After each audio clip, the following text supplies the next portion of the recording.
আল্লাহ রাব্বুল আলামিন জানায় দেন, একেবারে যথা সময়ে মৃত্যু চলে আসবে। এক মুহূর্ত আগেও মৃত্যু হবে না, এক মুহূর্ত বিলম্ব হবে না।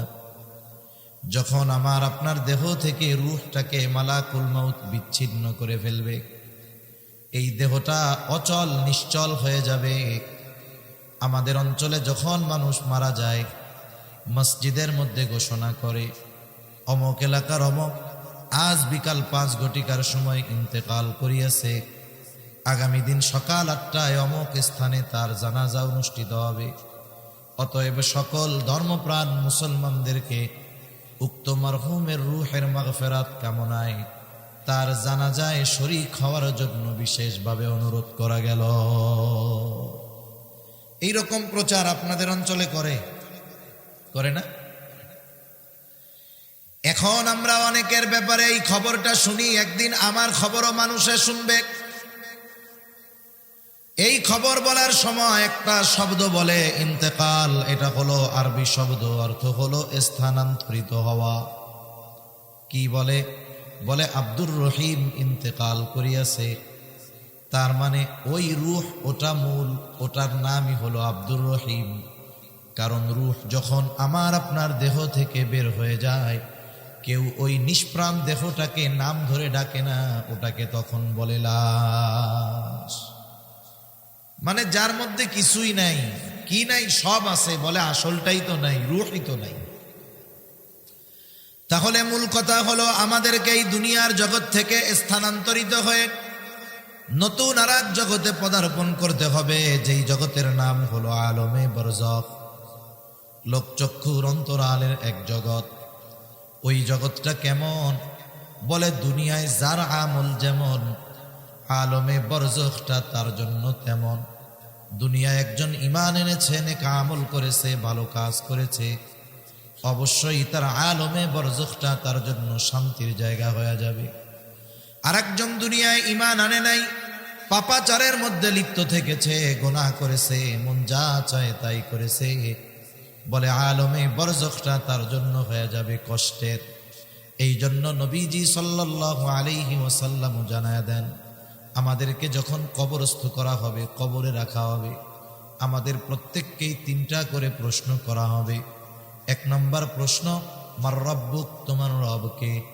2 নম্বর প্রশ্ন, আমা দীনুক, তোমার দিন কি। 3 নম্বর প্রশ্ন, নবীজিকে দেখায় বলা হবে, মা হাদার রাজুলুল্লাযী বুইসা ফীকুম, অথবা প্রশ্ন করা হবে, ওমার নবিয়ুক, তোমার নবীকে। এই যে 3টা প্রশ্ন আল্লাহ তাআলা কবরের মধ্যে যে করবে, নবীজি অনেক আগে জানায় দিয়েছেন। দুনিয়ার পরীক্ষার প্রশ্ন ফাঁস করা হয় না, প্রশ্ন জানা যায় পরীক্ষার হলে গিয়া। আর কবরের প্রশ্ন কি হবে অনেক আগের থেকে জানায় দেওয়া হলো। বুঝতে হবে, যেই পরীক্ষার প্রশ্ন গোপন থাকে ওই পরীক্ষা মূলত সহজ, কিন্তু যেই পরীক্ষার প্রশ্ন আগেই জানায় দেওয়া হয়, বুঝতে হবে জাগা মতন গিয়া ওই প্রশ্নের জবাব দেওয়া বড় কঠিন। আমরা যদি মনে করি যে প্রশ্ন তো জানি, 3 প্রশ্নের উত্তর মুখস্থ করে যাব, ফিরিস্তা আইসা জিজ্ঞাসা করার আগেই কইয়া দিব যে তুমি কি কি জিজ্ঞাসা করবা জানি, এই জবাব, কাজ হবে। দুনিয়ার প্রশ্ন মুখস্থ পড়ার সাথে জবাব দেওয়ার সম্পর্ক। দুনিয়ার পরীক্ষার হলের প্রশ্নের জবাব দেওয়ার জন্য লেখাপড়া করা লাগবে, লেখাপড়া মুখস্থ না করলে জবাব দিতে পারবে না। কিন্তু কবরের 3 প্রশ্নের সাথে মুখস্থ লেখাপড়ার কোনো সংযোগ নাই। কবরের 3 প্রশ্নের জবাবের সাথে সম্পর্ক হলো আমলের সাথে। যখন কোনো মানুষ এই 3 প্রশ্নের আলোকে আমল করবে, এই 3 প্রশ্নের ব্যাপার যদি তার কোনোদিন নাও শুনে, নাও জানে, কবরে গিয়াও যদি প্রথম জানে যে এই 3 প্রশ্ন, জবাব দিয়ে দিতে পারবে। তাহলে 1 নম্বর প্রশ্ন, মার রব্বুক, তোমার রবকে। জবাব হলো আল্লাহ। এটা মুখস্থ করলেই দেওয়া যাবে না। একটা ব্যক্তি যখন পরিপূর্ণ রবের দাসত্ব করবে, রবের হুকুম আহকাম মেনে চলবে, রবের আদেশের সামনে নিজেকে নত করে দিবে, ওই ব্যক্তি কবরে গিয়ে যখনই প্রশ্ন করবে তোমার রবকে, দুনিয়ার জগতে যেই রবের গোলামি করছে তার জবাব দিতে আর কষ্ট হবে না, সে তার সাথে সাথে জবাবে বলবে আমার রব হলো আল্লাহ। 2 নাম্বার প্রশ্ন করবে তোমার দিন কি, তোমার জীবন ব্যবস্থা কি, তুমি যে দুনিয়ার হায়াত অতিবাহিত করেছো কোন দর্শনের মতাদর্শের আলোকে তুমি তোমার জীবনকে পরিচালিত করেছো। একটা মানুষ যদি ইসলামের উপরে নিজেকে পরিচালিত করে তাহলে লোকটা সহসাই জবাব দিবে আমার দিন হলো ইসলাম।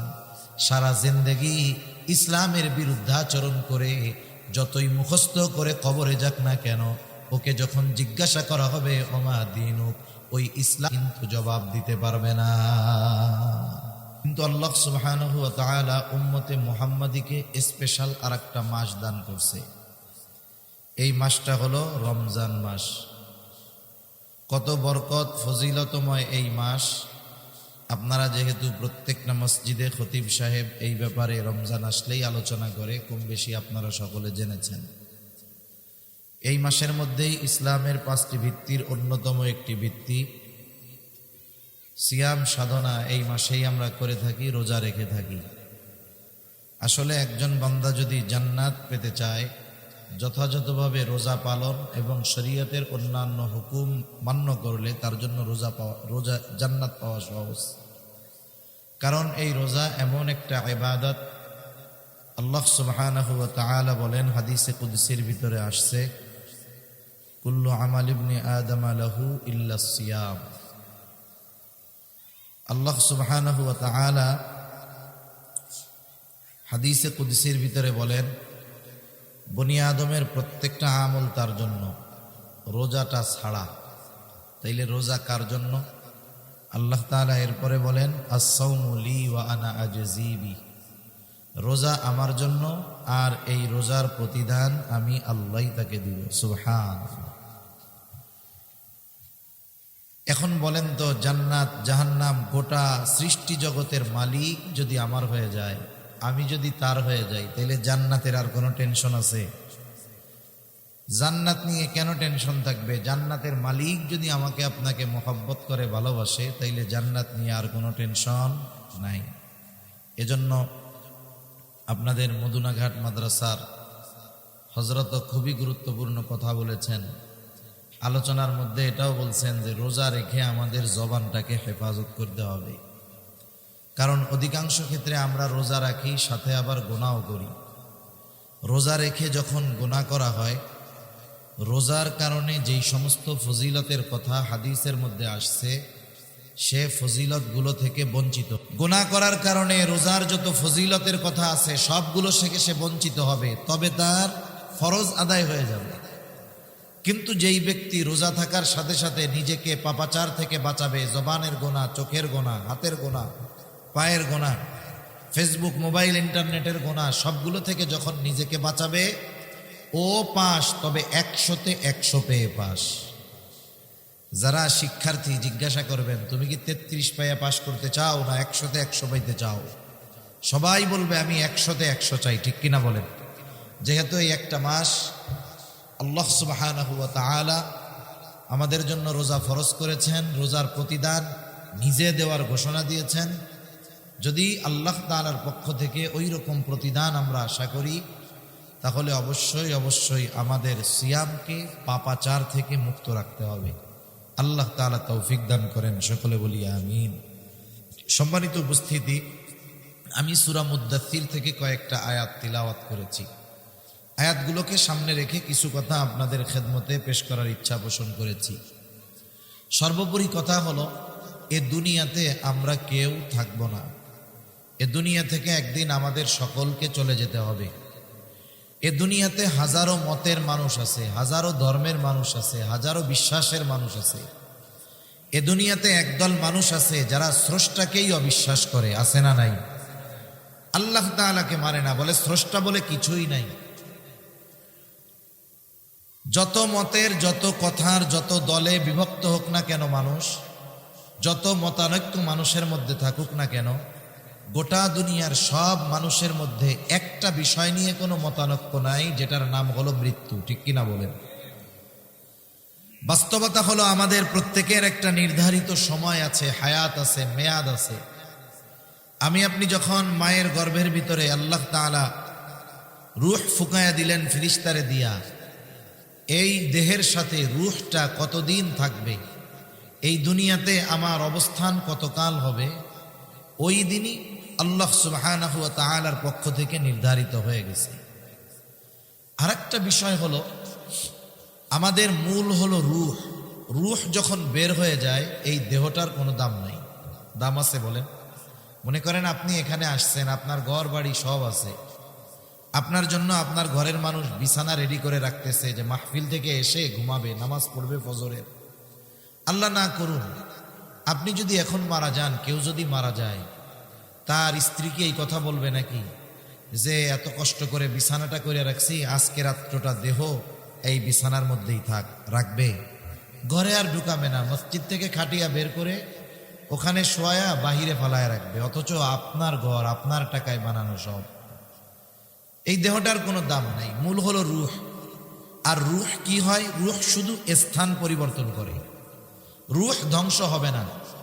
কারণ আল্লাহ তাআলা যেমন চিরন্তন, রূহ যেহেতু আল্লাহ তাআলার নির্দেশ, এই রূহ এটাও চিরন্তন, এটার কোনো ধ্বংস নাই, দেহ শেষ হয়ে যাবে। যেমন আমরা প্রথমে ছিলাম রূহের জগতে। আল্লাহ তাআলা যখন আদম আলাইহিস সালামের পৃষ্ঠদেশ থেকে কিয়ামত পর্যন্ত যত মানুষ আসবে সকলের রূহ আল্লাহ তাআলা একত্রে বের করেছেন। এরপরে রূহের জগৎ, ওইখান থেকে আসলাম আলমে বতন, আলমে আরওয়াহ থেকে আলমে বতন, আলমে বতন থেকে এখন আছি আলমে দুনিয়ায়। এখানে একটা নির্ধারিত কাল অতিবাহিত হওয়ার পর এখান থেকে আবার আমরা স্থানান্তরিত হয়ে যাব। আমাদের প্রত্যেকেরই হায়াত নির্ধারিত নির্দিষ্ট আছে, কিন্তু আমাদের জানা নাই। এই যে বোতলের গায়ে লেখা থাকে যে এই পানিটার মেয়াদ কতদিন, এই যে লেখা আছে, আমরা এটা দেখে বুঝতে পারি যে এটা আমার জন্য কেনা উচিত হবে কিনা, কেনা যাবে কিনা, খাওয়া যাবে কিনা। আমাদেরও একটা নির্ধারিত মেয়াদ আছে, আছে ঠিক, কিন্তু সেটা আমাদের কারো জানা নাই। এজন্য আমাদের উচিত সব সময় প্রস্তুত থাকা, কারণ ওই সময়টা যখন চলে আসবে, আমি আপনি যত সুস্থ থাকি না কেন এ দুনিয়ায় থাকতে পারবো না। আবার ওই সময় আসার আগে আমি আপনি যত অসুস্থ হই না কেন আমি আপনি মরব না। একেবারে যথাসময়ে মৃত্যুর ফিরিস্তা মালাকুল মাউত হাজির হয়ে যাবে, এক মুহূর্ত আগেও আসবে না, এক মুহূর্ত বিলম্বও করবে না। আল্লাহ তাআলা বলেন, ফাইদা জাআ আজালুহুম লা ইস্তাখিরুনা সাআতাও ওয়া লা ইস্তাকদিমুন। আল্লাহ রাব্বুল আলামিন জানায় দেন, একেবারে যথা সময়ে মৃত্যু চলে আসবে, এক মুহূর্ত আগেও মৃত্যু হবে না, এক মুহূর্ত বিলম্ব হবে না। যখন আমার আপনার দেহ থেকে রূহটাকে মালাকুল মাউত বিচ্ছিন্ন করে ফেলবে, এই দেহটা অচল নিশ্চল হয়ে যাবে। আমাদের অঞ্চলে যখন মানুষ মারা যায়, মসজিদের মধ্যে ঘোষণা করে, অমুক এলাকার অমুক আজ বিকাল 5 ঘটিকার সময় ইন্তেকাল করিয়াছে, আগামী দিন সকাল 8টায় অমুক স্থানে তার জানাজা অনুষ্ঠিত হবে। অতএব সকল ধর্মপ্রাণ মুসলমানদেরকে উক্ত মারহুমের রূহের মাগফিরাত কামনায় তার জানাজায় শরীক হওয়ার জন্য বিশেষভাবে অনুরোধ করা গেল। এই রকম প্রচার আপনাদের অঞ্চলে করে না? এখন আমরা অনেকের ব্যাপারে এই খবরটা শুনি, একদিন আমার খবরও মানুষে শুনবে। এই খবর বলার সময় একটা শব্দ বলে ইন্তেকাল, এটা হলো আরবি শব্দ, অর্থ হলো স্থানান্তরিত হওয়া। কি বলে? বলে আব্দুর রহিম ইন্তেকাল করিয়াছে। তার মানে ওই রূহ, ওটা মূল, ওটার নামই হলো আব্দুর রহিম। কারণ রূহ যখন আমার আপনার দেহ থেকে বের হয়ে যায়, কেউ ওই নিষ্প্রাণ দেহটাকে নাম ধরে ডাকে না, ওটাকে তখন বলে লাশ। মানে যার মধ্যে কিছুই নাই, কি নাই, সব আছে, বলে আসলটাই তো নাই, রূহই তো নাই। তাহলে মূল কথা হলো আমাদেরকে এই দুনিয়ার জগৎ থেকে স্থানান্তরিত হয়ে নতুন আর এক জগতে পদার্পণ করতে হবে, যেই জগতের নাম হলো আলমে বরজখ। লোকচক্ষুর অন্তরালের এক জগৎ। ওই জগৎটা কেমন? বলে দুনিয়ায় যার আমল যেমন, আলমে বরজখটা তার জন্য তেমন। দুনিয়ায় একজন ঈমান এনেছে, নেক আমল করেছে, ভালো কাজ করেছে, অবশ্যই তার আলমে বরজখটা তার জন্য শান্তির জায়গা হয়ে যাবে। আর একজন দুনিয়ায় ঈমান আনে নাই, পাপাচারের মধ্যে লিপ্ত থেকেছে, গুনাহ করেছে, মন যা চায় তাই করেছে, বলে আলমে বরজখটা তার জন্য হয়ে যাবে কষ্টের। এই জন্য নবীজি সাল্লাল্লাহু আলাইহি ওয়াসাল্লাম জানায় দেন, আমাদেরকে যখন কবরস্থ করা হবে, কবরে রাখা হবে, আমাদের প্রত্যেককেই 3টা করে প্রশ্ন করা হবে। 1 নম্বর প্রশ্ন, মার রব্বুক, তোমার রবকে। 2 নম্বর প্রশ্ন, আমা দীনুক, তোমার দিন কি। 3 নম্বর প্রশ্ন, নবীজিকে দেখায় বলা হবে, মা হাদার রাজুলুল্লাযী বুইসা ফীকুম, অথবা প্রশ্ন করা হবে, আমার নবীয়ুক, তোমার নবীকে। এই যে 3টা প্রশ্ন আল্লাহ তাআলা কবরের মধ্যে যে করবে, নবীজি অনেক আগে জানায় দিয়েছেন। দুনিয়ার পরীক্ষার প্রশ্ন ফাঁস করা হয় না, প্রশ্ন জানা যায় পরীক্ষার হলে গিয়া। আর কবরের প্রশ্ন কি হবে অনেক আগের থেকে জানায় দেওয়া হলো। বুঝতে হবে, যেই পরীক্ষার প্রশ্ন গোপন থাকে ওই পরীক্ষা মূলত সহজ, কিন্তু যেই পরীক্ষার প্রশ্ন আগেই জানায় দেওয়া হয়, বুঝতে হবে জাগা মতন গিয়া ওই প্রশ্নের জবাব দেওয়া বড় কঠিন। আমরা যদি মনে করি যে প্রশ্ন তো জানি, 3 প্রশ্নের উত্তর মুখস্থ করে যাব, ফিরিস্তা আইসা জিজ্ঞাসা করার আগেই কইয়া দিব যে তুমি কি কি জিজ্ঞাসা করবা জানি, এই জবাব, কাজ হবে? দুনিয়ার প্রশ্ন মুখস্থ পড়ার সাথে জবাব দেওয়ার সম্পর্ক। দুনিয়ার পরীক্ষার হলের প্রশ্নের জবাব দেওয়ার জন্য লেখাপড়া করা লাগবে, লেখাপড়া মুখস্থ না করলে জবাব দিতে পারবে না। কিন্তু কবরের 3 প্রশ্নের সাথে মুখস্থ লেখাপড়ার কোনো সংযোগ নাই। কবরের 3 প্রশ্নের জবাবের সাথে সম্পর্ক হলো আমলের সাথে। যখন কোনো মানুষ এই 3 প্রশ্নের আলোকে আমল করবে, এই 3 প্রশ্নের ব্যাপার যদি তার কোনোদিন নাও শুনে, নাও জানে, কবরে গিয়াও যদি প্রথম জানে যে এই 3 প্রশ্ন, জবাব দিয়ে দিতে পারবে। তাহলে 1 নম্বর প্রশ্ন, আমার রব্বুক, তোমার রবকে। জবাব হলো আল্লাহ। এটা মুখস্থ করলেই দেওয়া যাবে না। একটা ব্যক্তি যখন পরিপূর্ণ রবের দাসত্ব করবে, রবের হুকুম আহকাম মেনে চলবে, রবের আদেশের সামনে নিজেকে নত করে দিবে, ওই ব্যক্তি কবরে গিয়ে যখনই প্রশ্ন করবে তোমার রবকে, দুনিয়ার জগতে যেই রবের গোলামি করছে তার জবাব দিতে আর কষ্ট হবে না। সে তার সাথে সাথে জবাবে বলবে আমার রব হলো আল্লাহ। 2 নম্বর প্রশ্ন করবে, তোমার দিন কি, তোমার জীবন ব্যবস্থা কি, তুমি যে দুনিয়ার হায়াত অতিবাহিত করেছো, কোন দর্শনের মতাদর্শের আলোকে তুমি তোমার জীবনকে পরিচালিত করেছো। একটা মানুষ যদি ইসলামের উপরে নিজেকে পরিচালিত করে, তাহলে লোকটা সহসাই জবাব দিবে আমার দিন হলো ইসলাম। সারা জিন্দেগি ইসলামের বিরুদ্ধাচরণ করে যতই মুখস্থ করে কবরে যাক না কেন, ওকে যখন জিজ্ঞাসা করা হবে ওমা দিনুক, ওই ইসলাম কিন্তু জবাব দিতে পারবে না।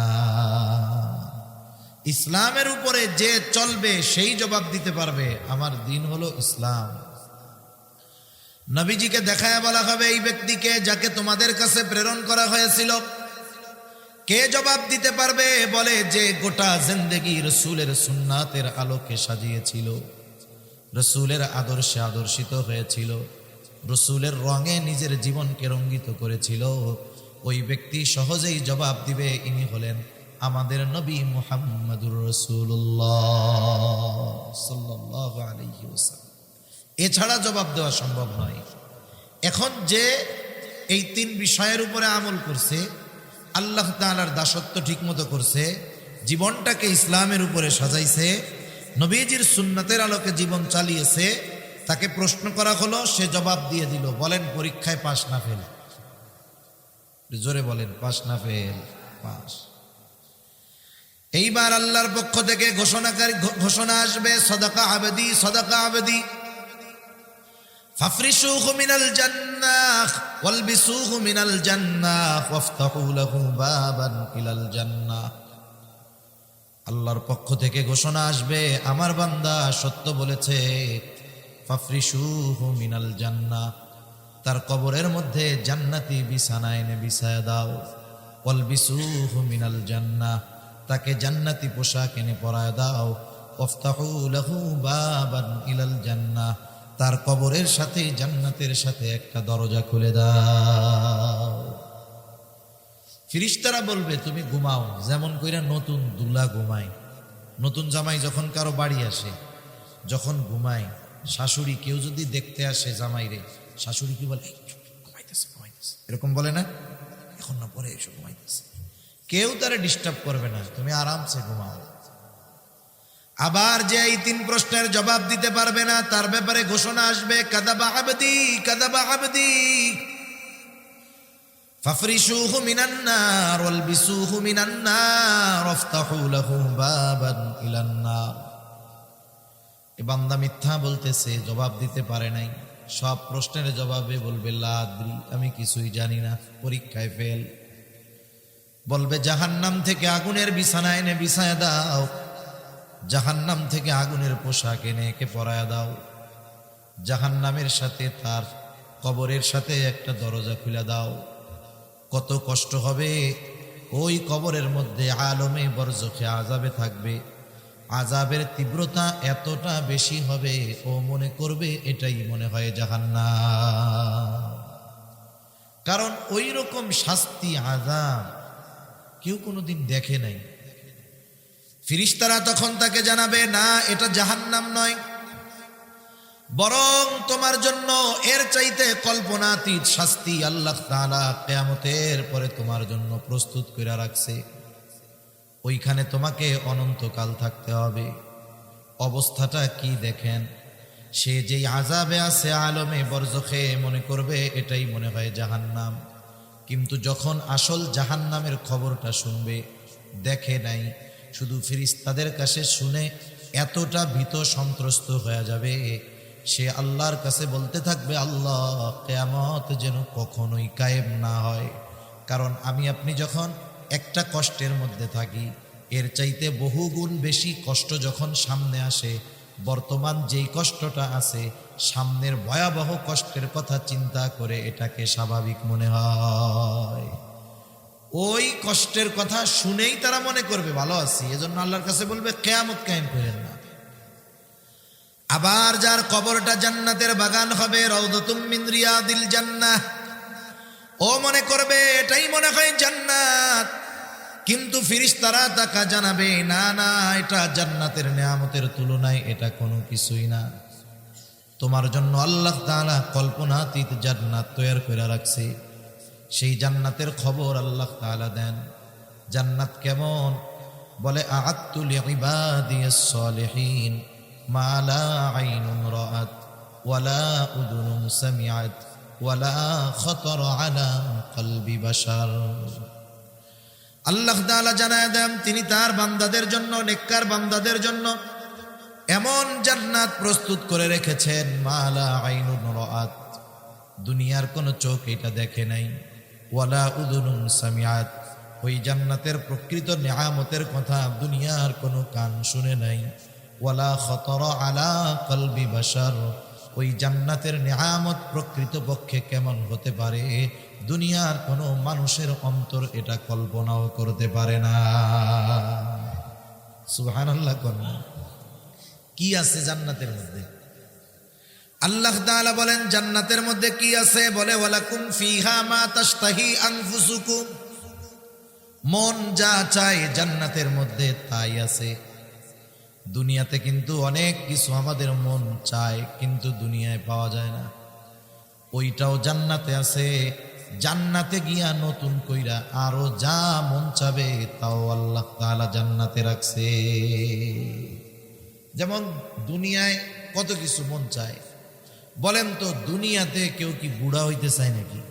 বৃদ্ধ হইতে চায়? কেউ চায় না, অধিকাংশ মানুষ চায় না। দেখবেন সেলুনে গেলে অনেক সময় দেখা যায় বুড়া মানুষ দাড়ি চুল পাইকে গেছে, যে চুল কাটে, ওরে বলে, তুই কি কলপ লাগাস রে, কয়দিন পরেই আবার সাদা হয়ে যায়। এমন কলপ দিবি যেন একটাও পাকা চুল না দেখা যায়। এখন একজন তার সাদা দাড়িকে কালো করতে চায় কেন? কারণ সাদা থাকলে তো মুরব্বি মুরব্বি লাগে, কালো যদি হয় তাহলে একটু জোয়ান জোয়ান লাগবে, তাই না? তাহলে দুনিয়াতে কেউ বৃদ্ধ হতে চায় না, কিন্তু বাস্তবতা হলো সময়ের সাথে সাথে একটা সময় বৃদ্ধ হয়ে যেতে হয়, যৌবন থাকে না। তাহলে দুনিয়াতে মন চায় যে আমি বুড়া হব না, যুবক থাকব। বলে দুনিয়াতে মন চায়, তবে দুনিয়ায় সম্ভব নয়। জান্নাতে যে ঢুকবে সে চিরন্তন যুবক হয়ে ঢুকবে, কখনো সে বুড়া হবে না। 33 বছরের টকবগে যুবক থাকবে, কখনো কি হবে না, বুড়া হবে না। আবার দুনিয়াতে কেউ অসুস্থ হতে চায় না, মন চায় ঠিক, তবে কোনো না কোনো কারণে নিজের অজান্তে অসুস্থ হয়ে যেতেই হয়। বার্ধক্যকালে যত সুস্থ মানুষ হোক, বিভিন্ন অসুস্থতা এসে তাকে গ্রাস করে বসে। অনেক সময় যুবক মানুষ অসুস্থ হয়ে যায়। তাহলে দুনিয়ায় মন চায় চির সুস্থতা, কিন্তু দুনিয়ায় সম্ভব নয়। বলে জান্নাতে যে যাবে, একবার যখন ঢুকবে আর কোনোদিন সে অসুস্থ হবে না। এক কথায় দুনিয়ায় আপনার কত কিছু মনে চাইতে পারে, যা মন চায় সব জান্নাতে পাওয়া যাবে। আবার জান্নাতে গিয়ে নতুন করে যদি কিছু মনে চায়, সেটাও আল্লাহ তাআলা দিবে। সুবহানাল্লাহ বলেন। তাহলে যার কবরটা জান্নাতের বাগান, ও মনে করবে এটাই জান্নাত। যখন তাকে বলা হবে এর চাইতে কল্পনাতীত নেয়ামত তোমার জন্য প্রস্তুত করে রাখা হয়েছে, যেটা তুমি কিয়ামতের পরে পাবা, এইবার যখন ওই নেয়ামতের কথা শুনবে, সে আল্লাহর কাছে ফরিয়াদ করবে, বলবে আল্লাহ যথা দ্রুত সম্ভব আপনি কিয়ামত কায়েম করেন, আমি আমার অনন্তকালের চূড়ান্ত বাসস্থানে যেতে চাই। কারণ যখন এটারে সবচেয়ে ভালো মনে করছে, যখন এইটার চাইতে আরো বেশি ভালোর খবর শুনছে, এখন তর সয় না, আল্লাহ তাড়াতাড়ি আপনি কিয়ামত দেন, যাতে করে আমি আমার আসল বাসস্থানে যেতে পারি। এখন আমাদের সবাইকে এই আলমে বরজখে যাওয়া লাগবেই, কোনো সন্দেহ নেই। আমাদের সকলকে দীর্ঘকাল এই আলমে বরজখের বাসিন্দা হতেই হবে। আলমে বরজখে আমাদের থাকতে হবে দীর্ঘকাল, তবে অনন্তকাল নয়। সর্বশেষ যেই ব্যক্তি দুনিয়া থেকে ইন্তেকাল করবে, স্থানান্তরিত হবে, সেও কমপক্ষে 40,000 বছর আলমে বরজখের বাসিন্দা থাকবে। আল্লাহ সুবহানাহু ওয়া তাআলা ইসরাফিল আলাইহিস সালামকে সিংহায় ফুৎকারের আদেশ দিবেন। প্রথমবার সিংহায় ফুৎকারের মাধ্যমে এ দুনিয়া থেকে মানব সভ্যতার ইতি ঘটবে।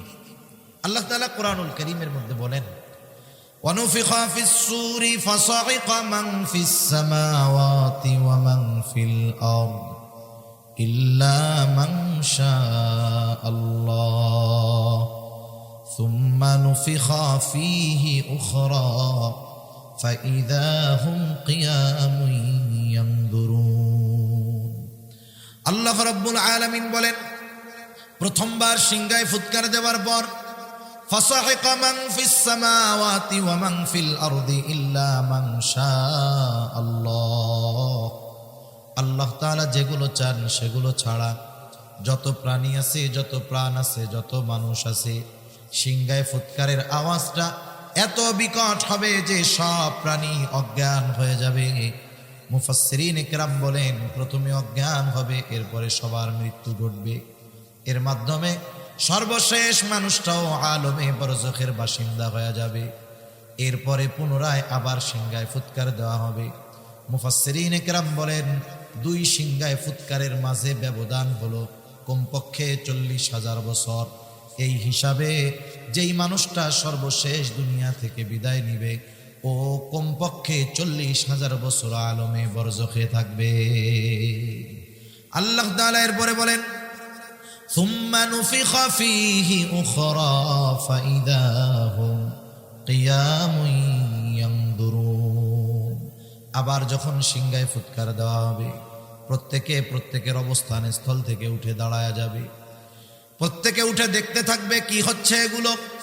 শুধু তাই না, আল্লাহ তাআলা কোরআনুল কারীমের সূরা ইয়াসিনের মধ্যে বলেন, ওয়ানুফিখা ফিস-সূরি ফাইদা হুম মিনাল আজদাসি ইলা রাব্বিহিম ইয়ানসিলুন।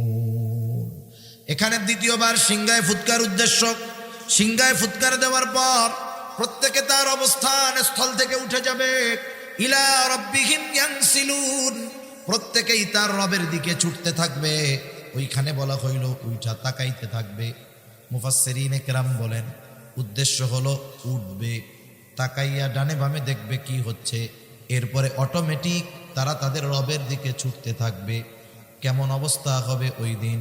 মানুষেরা উঠবে, এতটা ভীত সন্ত্রস্ত থাকবে, যার কবরে আযাব ছিল সেও কবরের আযাবের কথা ভুলে যাবে। একদল মানুষ বলবে, কি বলবে? ইয়া ওয়াইলানা মান বাআসানা মিন মারকাদিনা, হায় দুর্ভোগ, কে আমাদেরকে আমাদের অবস্থান স্থল থেকে জাগায়া দিল। মাম বাআসানা, কে জাগায়া দিল? বলে জাগায়া দেয় কারে? বলে যে ঘুমায় থাকে তাকে। একজন সজাগ ব্যক্তিকে আপনি ডেকে উঠাতে পারবেন না, কিন্তু যে ঘুমায় থাকে তাকে ডাক দিয়া উঠাইতে পারবেন। ওই মানুষগুলো বলবে কে আমাদেরকে জাগায়া দিল, কে আমাদেরকে উঠায়া দিল? অথচ ছিল আযাবে, এখন বলতেছে উঠায়া দিল কে? তার মানে হাসরের ময়দানে উঠবার পর অবস্থা দেখে এতটা ভীত সন্ত্রস্ত তারা হবে, যাদের কবরের মধ্যে আযাব ছিল সেই আযাবের কথা তারা ভুলে যাবে। কেমন অবস্থা হবে? নবীজি সাল্লাল্লাহু আলাইহি ওয়াসাল্লাম বলেন, কিয়ামতের দিন সকলে বিবস্ত্র অবস্থায় উঠবে। আয়েশা সিদ্দিকা রাদিয়াল্লাহু তাআলা আনহা জিজ্ঞাসা করেন, ইয়া রাসূলুল্লাহ, মানুষেরা বিবস্ত্র অবস্থায় উঠবে, নারী পুরুষ সবাই বস্ত্রহীন থাকবে, কেউ কি লজ্জা পাবে না? একজন কি আরেকজনের দিকে তাকাবে না? নবীজি জানায়া দেন, আয়েশা, মানুষ এতটা চিন্তিত ভীত সন্ত্রস্ত থাকবে যে একজন আরেকজনের দিকে তাকানোর বিষয়টা চিন্তাও করবে না। কেমন চিন্তাগ্রস্ত থাকবে মানুষ সেই দিন।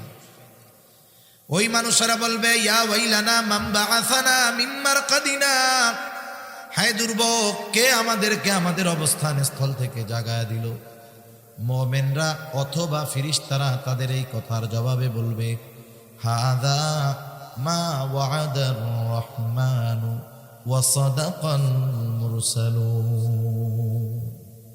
এটা হলো দয়াময়ের সেই প্রতিশ্রুত দিবস, যেই দিবসের ওয়াদা তিনি দিয়েছিলেন। শুধু তাই না, ওয়া সাদাকাল মুরসালুন, রাসূলগণ এই দিবসের সত্যায়ন করেছিলেন। প্রত্যেক নবী রাসূল তার উম্মতকে আখিরাতের কথা, কিয়ামতের কথা বলেছে কি বলে নাই? এটাই হলো এই দিবস, যেই দিবসের এক নাম হলো ইয়াউমুল কিয়ামা। এটাই হলো এই দিবস, যেই দিবসের এক নাম হলো ইয়াউমুল হাশর। এটাই হলো এই দিবস, যেই দিবসের আর এক নাম হলো ইয়াউমুল জাযা। এটাই হলো সেই দিবস, যেই দিবসের আর এক নাম হলো ইয়াউমুদ্দিন। ইয়াউমুল হাশর, একত্রিতকরণ দিবস। পৃথিবীর শুরু থেকে নিয়ে শেষ পর্যন্ত যত মানুষ আছে, ছিল, আসবে, সকলকে ওই দিন আল্লাহ তাআলা একত্রিত করবেন। বলে ইয়াউমুল জাযা, প্রতিদান দিবস। ওই দিন আল্লাহ তাআলা প্রত্যেকটা মানুষের তার দুনিয়ার কর্মের পূর্ণ প্রতিদান দিবেন।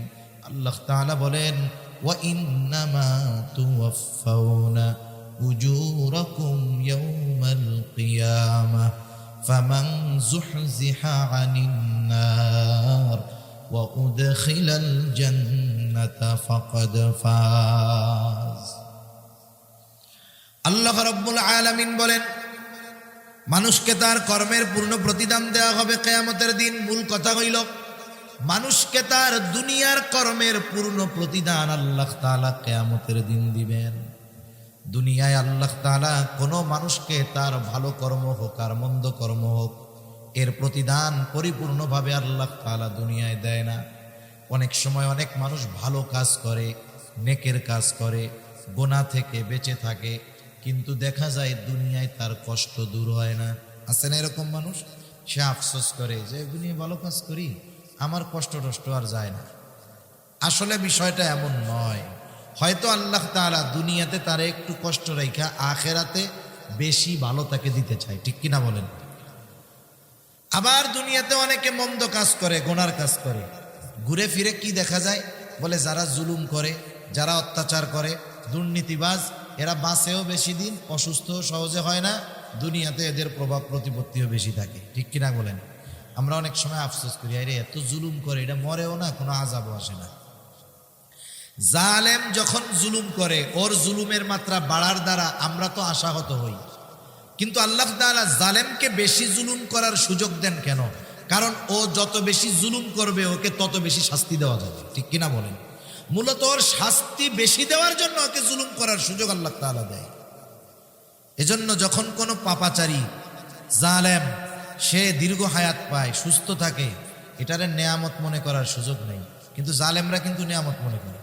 ও অসুস্থ হয় না, পাপ করতেছে, আবার ভালোই আছে, ও মনে করে আল্লাহ মনে করে খুব ভালোবাসে। আসলে কি বিষয়টা তাই? তাইলে তো আল্লাহর কাছে প্রিয় এক বান্দা ফেরাও, 400 বছর তার সর্দি টর্দি কিচ্ছু লাগে নাই, তাহলে বড় বুজুর্গ হয়ে যেত না? কিন্তু আল্লাহ তাআলা ওরে সুযোগ দিছে কেন? শাস্তি বেশি দেওয়ার জন্য।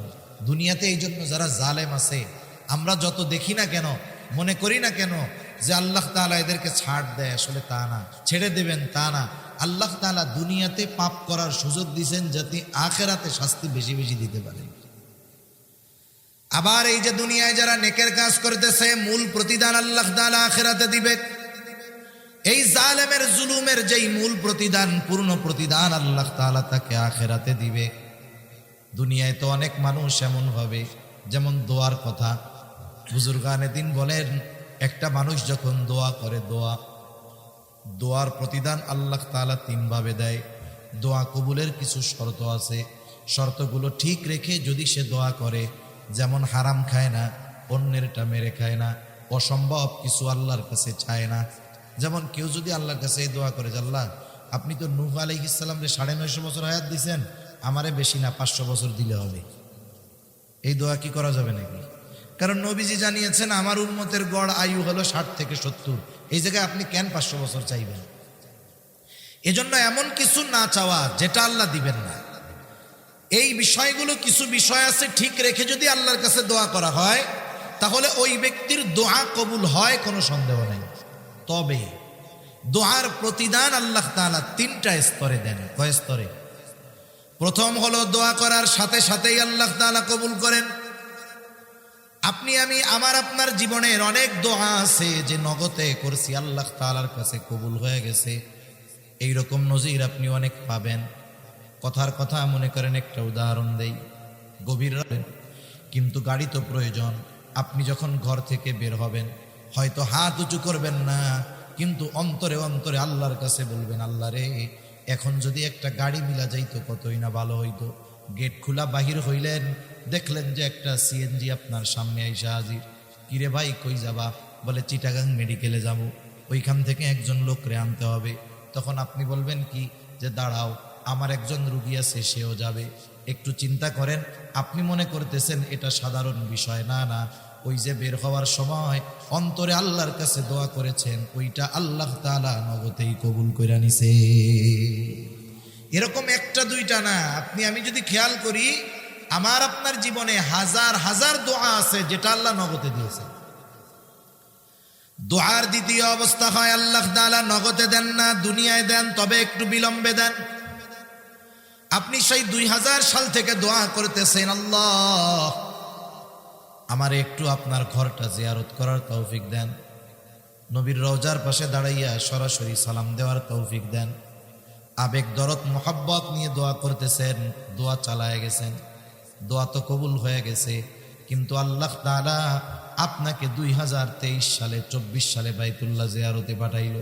তার মানে আল্লাহ সুবহানাহু ওয়া তাআলা দোয়া কবুল করেছে, কিন্তু যেটা চাইছেন এটা দিয়েছে বিলম্বে। আবার কিছু দোয়ার অবস্থা হবে এইরকম, আল্লাহ তাআলা নগদেও দিবেন না, দুনিয়াতে বিলম্বেও দিবেন না, ওটা আখিরাতের জন্য আল্লাহ জমা করে রাখবে। বুজুর্গানে দিন বলেন, যখন মানুষকে আমল নামা দেওয়া হবে, প্রত্যেকটা মানুষ তার আমল আর ওই আমলের বিনিময়ে সওয়াব দেখতে পাবে। এক জায়গায় দেখবে বিশাল এক ইবাদতের ভান্ডার, এত বড় সওয়াবের ভান্ডার, এটা কোথার থেকে আসলো? এইবার ওই ব্যক্তি আল্লাহ তাআলার কাছে জানতে চাইবে, আল্লাহ তাআলা বলবে, বান্দা তুমি দুনিয়ায় আমার কাছে দোয়া করদা, আল্লাহ আমারে গাড়ি দেন, আল্লাহ আমারে বাড়ি দেন, আল্লাহ আমারে সম্পদ দেন। আমি আল্লাহ তোমাকে দুনিয়ায় দিতাম না, কারণ তুমি জানো না এগুলো যদি তোমাকে দুনিয়ায় দিতাম এটা তোমার ক্ষতির কারণ হইত। আমি আল্লাহ তোমাকে ওইগুলা দেই নাই, ওইগুলো দেই নাই, তুমি হতাশ হয়ে গিয়েছিলে বান্দা। আমি আল্লাহ তাআলা তোমার দোয়া কবুল করি নাই, তুমি এটা মনে করতা, কিন্তু তুমি যেগুলো চেয়েছো ওগুলো তোমার জন্য কল্যাণকর ছিল না, বিদায় দুনিয়ায় আমি দেই নাই। কিন্তু দোয়া তো কবুল করছি, ওইগুলার চাইতে আরো ভালো বিনিময় এই নেকি আল্লাহ তোমাকে দিয়ে দিয়েছি।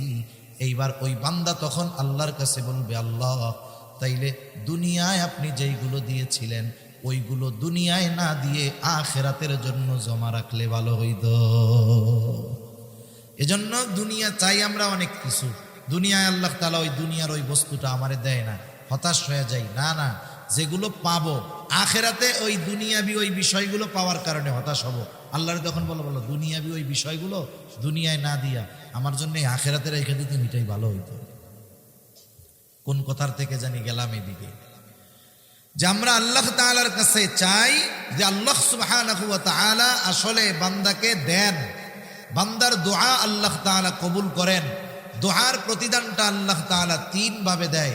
এজন্য আল্লাহ সুবহানাহু ওয়া তাআলার কাছে চাওয়ার ক্ষেত্রে শর্তগুলো যদি ঠিক থাকে, আশা করা যায় আল্লাহ সুবহানাহু ওয়া তাআলা বান্দাকে এই বিনিময় থেকে মাহরুম করবেন না। সুবহানাল্লাহ। হাসরের ময়দানের অবস্থার থেকে বলতেছিলাম আর কি, হাসরের ময়দানের মুসিবতটা এমন হবে। আয়েশা সিদ্দিকা রাদিয়াল্লাহু তাআলা আনহা জিজ্ঞাসা করলেন, ইয়া রাসূলুল্লাহ, মানুষেরা কি লজ্জা পাবে না? নবীজি বলেন, মানুষেরা এত চিন্তিত ভীত থাকবে যে সে কারো দিকে তাকানোর বিষয়টাও সেই দিন চিন্তা করবে না। আল্লাহ সুবহানাহু ওয়া তাআলা ওই দিন একত্রিত কেন করবেন এই কথার থেকে গিয়েছিলাম যে ইয়াউমুল জাযা, প্রতিদান দিবস। আল্লাহ তাআলা ওই দিন মানুষকে তার দুনিয়ার কর্মের পূর্ণ প্রতিদান দিবেন। আল্লাহ তাআলা শুধু প্রতিদান দিবেন তা নয়, প্রতিদান দেওয়ার আগে প্রত্যেকটা মানুষকে তার দুনিয়ার কর্মগুলোর ব্যাপারেও অবগত করবে। আমি দুনিয়ায় কি কাজ করেছি আমার মনে না থাকলেও আল্লাহ তাআলা ওই দিন মনে করায় দিবেন। হাসরের ময়দানে কয়েকটা মুহূর্ত হবে সবচাইতে জটিল মুহূর্ত, চিন্তার মুহূর্ত। মানুষগুলো একেবারে ওই সময়ে নিস্তব্ধ নীরব হয়ে যাবে। এর মধ্যে একটা হলো যখন আমল নামা দেওয়ার ঘোষণা দেওয়া হবে। আমল নামা, দুনিয়ায় কি করছি এই আমল নামা ফাইল আমাদের কাছে পৌঁছানোর খবর দেওয়া হবে। একেবারে পিনপতন নীরব হয়ে যাবে, কোনো কথা নাই, সকলে চিন্তিত, না জানি কোন হাতে আমল নামা পাই। আমল নামাগুলো ছেড়ে দেওয়া হবে, কারণ আমার আপনার সাথে সর্বদা আমার আপনার কর্মগুলোর সাক্ষী সংরক্ষণের লোক সবাই আছে, ফেরেশতারা আছে। আমার কর্ম, আমার কথা, আমার কাজ সব সংরক্ষণ করা হচ্ছে, সাথে সাথে তারাও আমার কর্মগুলোর ব্যাপারে সাক্ষী হচ্ছে। সব প্রস্তুত, কিয়ামতের দিন ছেড়ে দেওয়া হবে। প্রত্যেকের আমল নামা প্রত্যেকের কাছে গিয়ে পৌঁছায়া যাবে। আমারটা অন্যের কাছে, অন্যেরটা আমার কাছে আসবে, বিষয়টা এমন নয়। আমল নামাগুলো কেউ ডান হাতে পাবে, কেউ বাম হাতে পাবে। সকলেই আশা করবে আজকে যেন আমি আমার আমল নামাটা ডান হাতে পাই, কিন্তু বাস্তবতা হলো ইচ্ছা করলেই হবে না, বরং আমল নামা কে ডান হাতে পাবে কে বাম হাতে পাবে এটা তার দুনিয়ার কর্মের উপরেই নির্ভর করবে। একটা বিষয় দেখেন, দুনিয়াতে আমাদের গড় আয়ু 60 থেকে 70 বছর। সবাই তো আর 70 বছর বাঁচে না, কেউ একটু বেশি বাঁচে, এর সংখ্যা কম। কিন্তু 70-এর কম, এটাই সংখ্যা বেশি। অথচ এই অল্প সময় 60-70 বছরের হায়াতটা এত দাম যে এই 60-70 বছরের কর্মের উপরে নির্ভর করতেছে আমার পুরো অনন্তকালের অবস্থা। এজন্য আমরা দুনিয়ার সময়টাকে একেবারে হেলায় খেলায় বিনষ্ট করে ফেলি, এটা কখনোই ঠিক হবে না। এবার আমলনামা যারা ডান হাতে পাবে তারা তো আনন্দিত হয়ে যাবে। তাদের অভিব্যক্তি কেমন হবে, তারা কতটা আনন্দিত হবে, আল্লাহ তাআলা কোরআনুল কারীমের মধ্যে জানায় দেন। আল্লাহ তাআলা বলেন, ফাআম্মা মান উতিয়া কিতাবাহু বিয়ামিনি ফায়াকুলু হাউম ইকরাউ কিতাবিয়া ইন্নী যানানতু আন্নী মুলাকিন হিসাবিয়া। যারা ডান হাতে আমলনামা পাবে ওরা এতটা আনন্দিত হবে, মানুষদেরকে ডেকে ডেকে বলবে, হা উমুকরাউ কিতাবিয়া, এই তো আমার কিতাব, এই তো আমার আমলনামা, তোমরা পড়ো আমার কিতাব, পড়ো আমার আমলনামা। আমরা যখন ছোটবেলায় প্রাইমারিতে পড়ছি, আমাদের সময় শুধু পরীক্ষায় কে কোন বিষয়ে কত পাইছে এটা জানানো হতো না, একেবারে খাতা সহ দিয়ে দেওয়া হতো। স্যার বলতো, দেখো কি লেখছো, কোথায় কোথায় ভুল হয়েছে। আবার বলতো, খাতা বাসায় নিয়ে যাবা, আব্বা আম্মাকে দেখাইয়া সিগনেচার করে আনবা। এখন তো শুধু মার্ক জানায়া দেয়। এখন ইংরেজি বা অঙ্ক খাতা দিল যে 100-তে 100 পাইছে, তার মানে তার অঙ্কে কোনো ভুল হয় নাই। বলেন তো সে খুশি হয় না বেজার হয়? অন্যরাও বলে, দেখি তো দোস্ত তোমার খাতাটা, ও বলে দেখ কত পাইছে, খুশির ঠেলায়, ঠিক না? এখন জিজ্ঞাসা করে, আমরা তো একই লেখাপড়া করছি, তা আমাদের তো 100 মার্কের কমন হয় নাই, তুমি 100 উত্তর কেমনে দিলা? ও বলে, দে শোনো, তোমরা তো রাত্রে ঘুমাই যাইতা, আমি এক্সট্রা ভাবে এই বাকি অঙ্কগুলোও করতাম, ওইগুলোর মধ্যে থেকে এগুলো আসছে, এই জন্যই তো আমি 100-তে 100 পাইছি, ঠিক কিনা বলেন? এই যে 100-তে 100 পাইছে, কারণ বলে কি, আমি এক্সট্রা ভাবে লেখাপড়া করেছি। ডান হাতে যে আমলনামা পাবে সেও কেমন যেন ডান হাতে আমলনামা পাবার কারণগুলো বলে দিবে। কি কারণ? বলে, ইন্নী যানানতু আন্নী মুলাকিন হিসাবিয়া। ডান হাতে আমলনামা পাবার কারণ, আমি এই ব্যাপারে দৃঢ় ধারণা রাখতাম, তথা দুনিয়ায় আমি এই ব্যাপারে দৃঢ় বিশ্বাসী ছিলাম, আমাকে আমার কর্মের হিসাবের মুখোমুখি হওয়া লাগবে।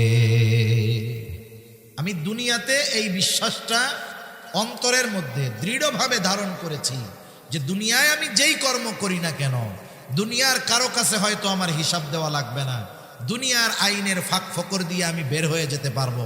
আমি একাকী যদি কোনো অন্যায় করি কেউ দেখবে না, দুনিয়ার কারো কাছে আমার হিসাব দেওয়া লাগবে না।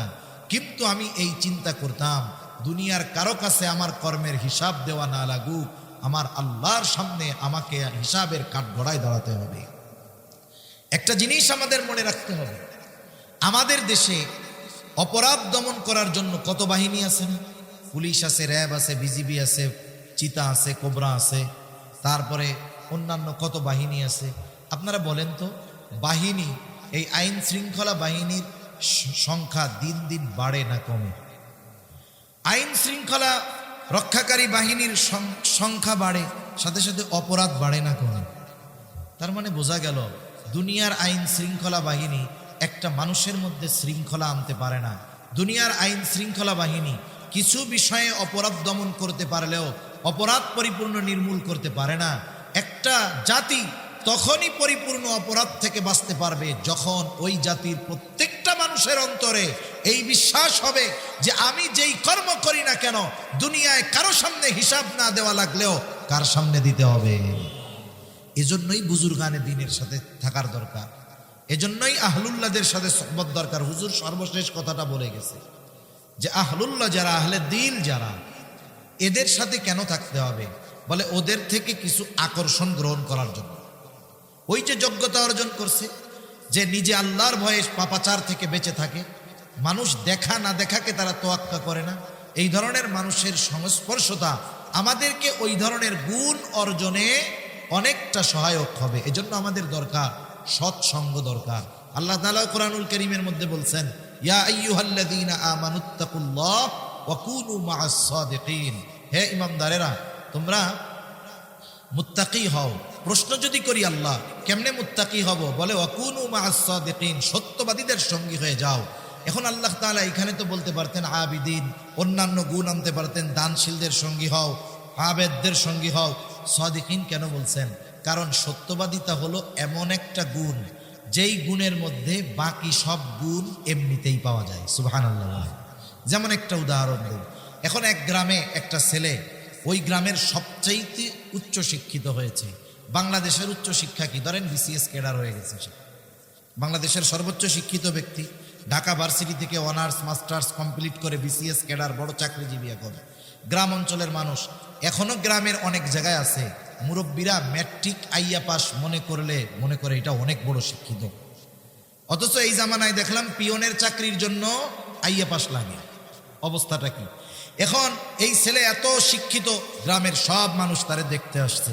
ওই মুরব্বিও আসছে। কোন মুরব্বি? যে ম্যাট্রিক পাসকে অনেক বড় শিক্ষিত মনে করে। মুরব্বি মানুষ তো, সহজ সরল। সবাই আইসে কথাবার্তা বলে চলে গেছে, মুরব্বি দাঁড়ায় আছে। এখন ওই ছেলেটারে জিজ্ঞাসা করতেছে, বাবা শুনলাম তুমি অনেক বড় শিক্ষিত, তা তুমি কি লেখাপড়া করছো, কি পাস করছো? ছেলেটা বলতেছে, চাচা আমি ঢাকা ভার্সিটি থেকে অনার্স মাস্টার্স শেষ করেছি, ফার্স্ট ক্লাস ফার্স্ট, রেজাল্ট খুব ভালো, সাথে সাথে আমি বিসিএস কমপ্লিট করেছি, ক্যাডার বড় সরকারি চাকরি পেয়েছি। তো এখন মুরব্বি বলতেছে, বাবা বুঝলাম মাস্টার্স করছো, অনার্স মাস্টার্স করছো, বিসিএস ক্যাডার, তা বাবা তুমি কি ম্যাট্রিক পাস করছিলা বাবা? এখন আমারে কন্ধ, সে যদি আইএ পাস করতে চায় তাকে তো আগে ম্যাট্রিক পাস করতে হবে, ঠিক কিনা? এখন কেউ যদি বলে আমি মাস্টার্স কমপ্লিট, তাহলে আমি যদি তারে প্রশ্ন করি, ভাই আপনি অনার্স পাস করছিলেন, তাইলে এই প্রশ্নটা পুরো বোকার মতো প্রশ্ন হবে না? তাহলে যেই ব্যক্তি সত্যবাদিতার গুণ অর্জন করতে পেরেছে তার মধ্যে বাকি সব গুণ এমনিই পাওয়া যায়। যেই ব্যক্তি মাস্টার্স কমপ্লিট করেছে এর নিচে যত কিছু আছে সবগুলো সে এমনি অর্জন করেছে, ঠিক কিনা বলো? এজন্য আমাদের সোহবত দরকার। আহলে দিল যারা, এদের সাথে যদি থাকি আমার দিলের পরিবর্তন হবে। দেখবেন প্রশাসনের চিন্তা আসবে না, আল্লাহর ভয়ে গুনাহমুক্ত জিন্দেগি গঠন করা সম্ভব হবে।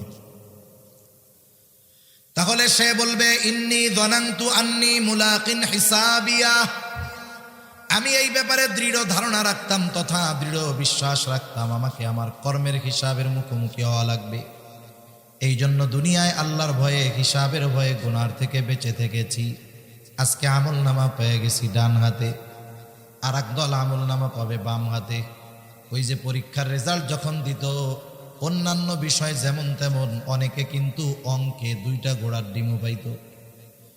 0 100-র মধ্যে 0 পাওয়া যায় যেই সব সাবজেক্টে, এর মধ্যে অন্যতম হলো অঙ্ক। কারণ ওই জায়গায় যোগের জায়গা বিয়োগ হইলেই অঙ্ক শেষ, বাকি লেখা সব বিফল, ঠিক কিনা বলেন? এখন আর একজন মনে করেন 2টা ঘোড়ার ডিম পেয়েছে, ও তো 100-তে 100 পেয়ে আনন্দিত, খাতা অন্যদেরও দেখায়, অন্যরাও দেখে। এখন যে 2টা ঘোড়ার ডিম পাইছে, বলেন তো সে খাতা পাওয়ার পরে নিজে দেখবে, অন্যদের দেখাবে, কেউ দেখতে চাইলে তারে দেখাবে? ও খাতা আগে ব্যাগের মধ্যে ভরবে, মাথা নিচে করে দিবে, বন্ধু বান্ধবের সামনে লজ্জায় মাথা উঠাবে না। মনে মনে কি বলবে? আমার মনে হয় মনে মনে তখন বলবে, আল্লাহ রে, গতকাল যদি এই সারের বাড়ি আগুন ধরে সব পুড়ে ছাই হয়ে যেত, তাইলে তো কম পক্ষে আমার আজকে এই ঘোড়ার ডিম 2টা পাওয়া লাগতো না। দেখেন সবাই তাকে চিনে, সেও সবাইকে চিনে, কতটা লজ্জিত হবে সে। যারা বাম হাতে আমলনামা পাবে তাদের অভিব্যক্তি কেমন হবে? আল্লাহ তাআলা বলেন, ওয়া আম্মা মান উতিয়া কিতাবাহু বিশিমালি ফায়াকুলু ইয়া লাইতানি লাম উতা কিতাবিয়া ওয়া লাম আদরি মা হিসাবিয়া ইয়া লাইতাহা কানাতিল কাদিয়া মা আগনা আন্নি মালিয়া হালাকা আন্নি সুলতানিয়া। বাম হাতে যে আমলনামা পাবে সে বলবে, ইয়া লাইতানি লাম উতা কিতাবিয়া, হায় রে আমি যদি এই কিতাব না পাইতাম কতই না ভালো হতো। ওয়ালাম আদরি মা হিসাবিয়া, আমি যদি এই হিসাবটা না জানতাম কতই না ভালো হতো।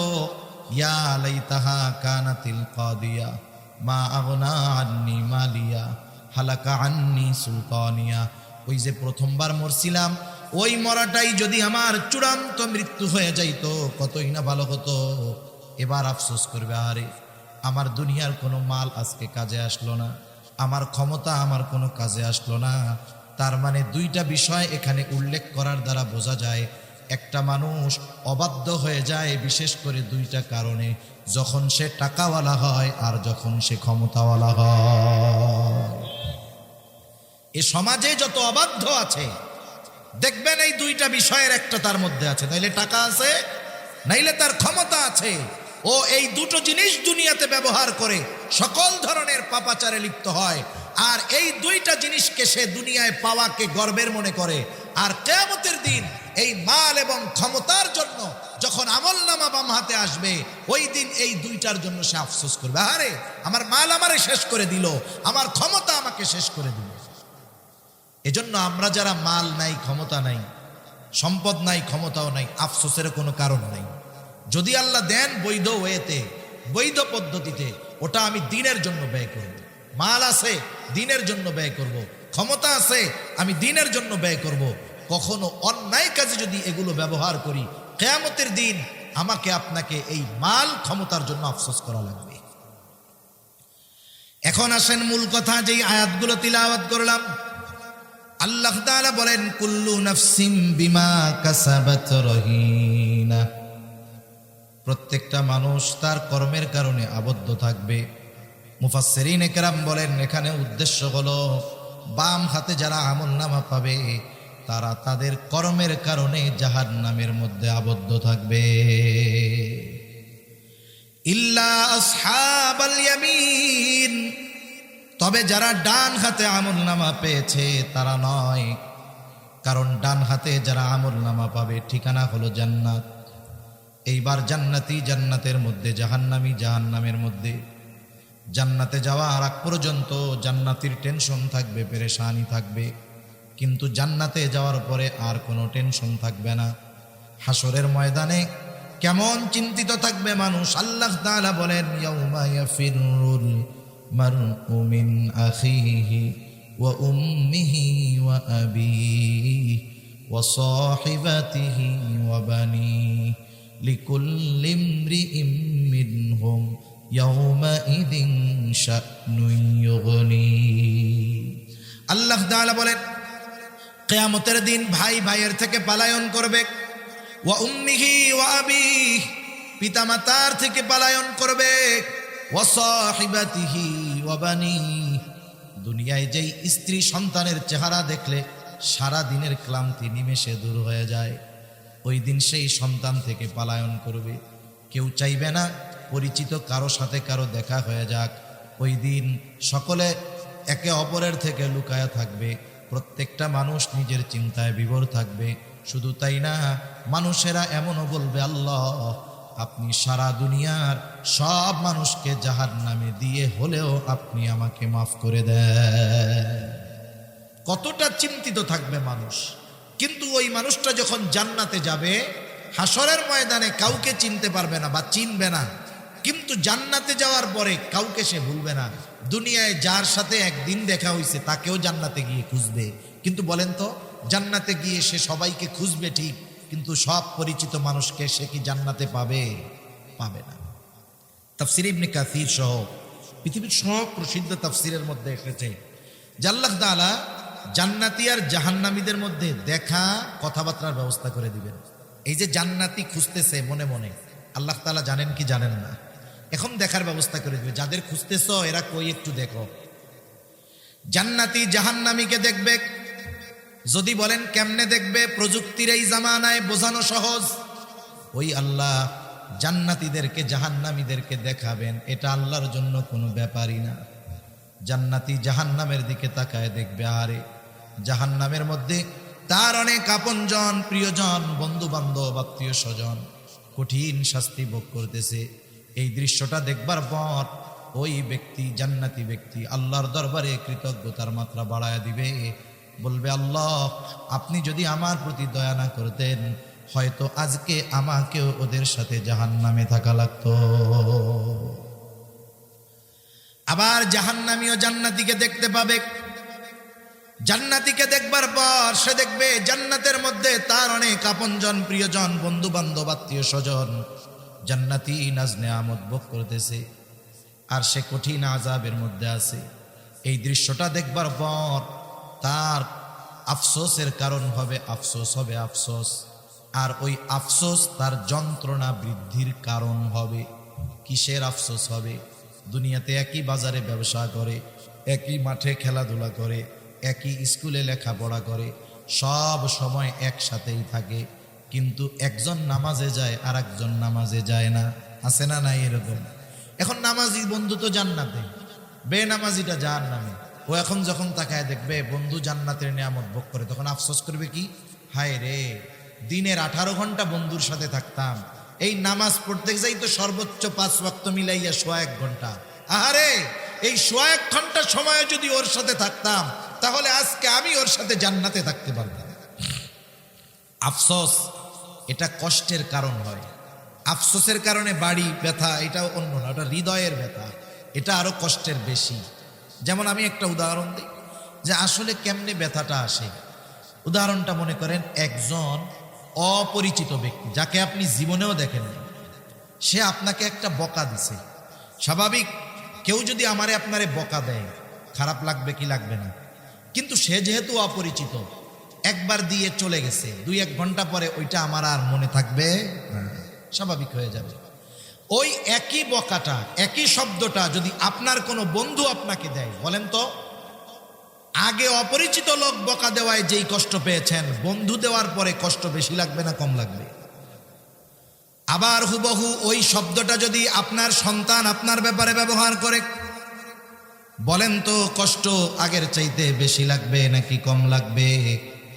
শব্দ এক, শুধুমাত্র ব্যক্তির পরিবর্তনের কারণে একটা সময় যদি সন্তান ওই শব্দটা বাবার জন্য বলে, ওই কথাটা কথা থাকবে না, বিষাক্ত তীর হয়ে বাবার বুকের মধ্যে বদ্ধ হবে। শব্দ এক, শুধুমাত্র ব্যক্তির পরিবর্তনের ক্ষেত্রে ওই শব্দের আঘাত কঠিন থেকে কঠিনতর হয়ে যায়। এজন্য তাদের আফসোস কষ্ট বৃদ্ধির কারণ হবে, আফসোস করবে, কেন গেলাম না।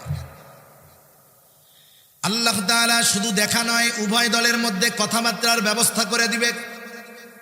আল্লাহ তাআলা বলেন, ফি জান্নাতিন ইয়াতাসাআলুনা আনিল মুজরিমিন। জান্নাতীরা পরস্পর মুজরিমদের কাছে জানতে চাইবে, প্রশ্ন করবে, মা সালাকাকুম ফি সাকার, কোন কারণে তোমরা সাকারের অধিবাসী হইলা, কোন কারণে তোমরা জাহান্নামী হইলা। এইবার তাদের এই প্রশ্নের জবাবে জাহান্নামীরা তাদের জাহান্নামে যাওয়ার কারণ বলবে। 1 নাম্বার কারণ বলবে, ক্বালু লাম নাকু মিনাল মুসাল্লিন।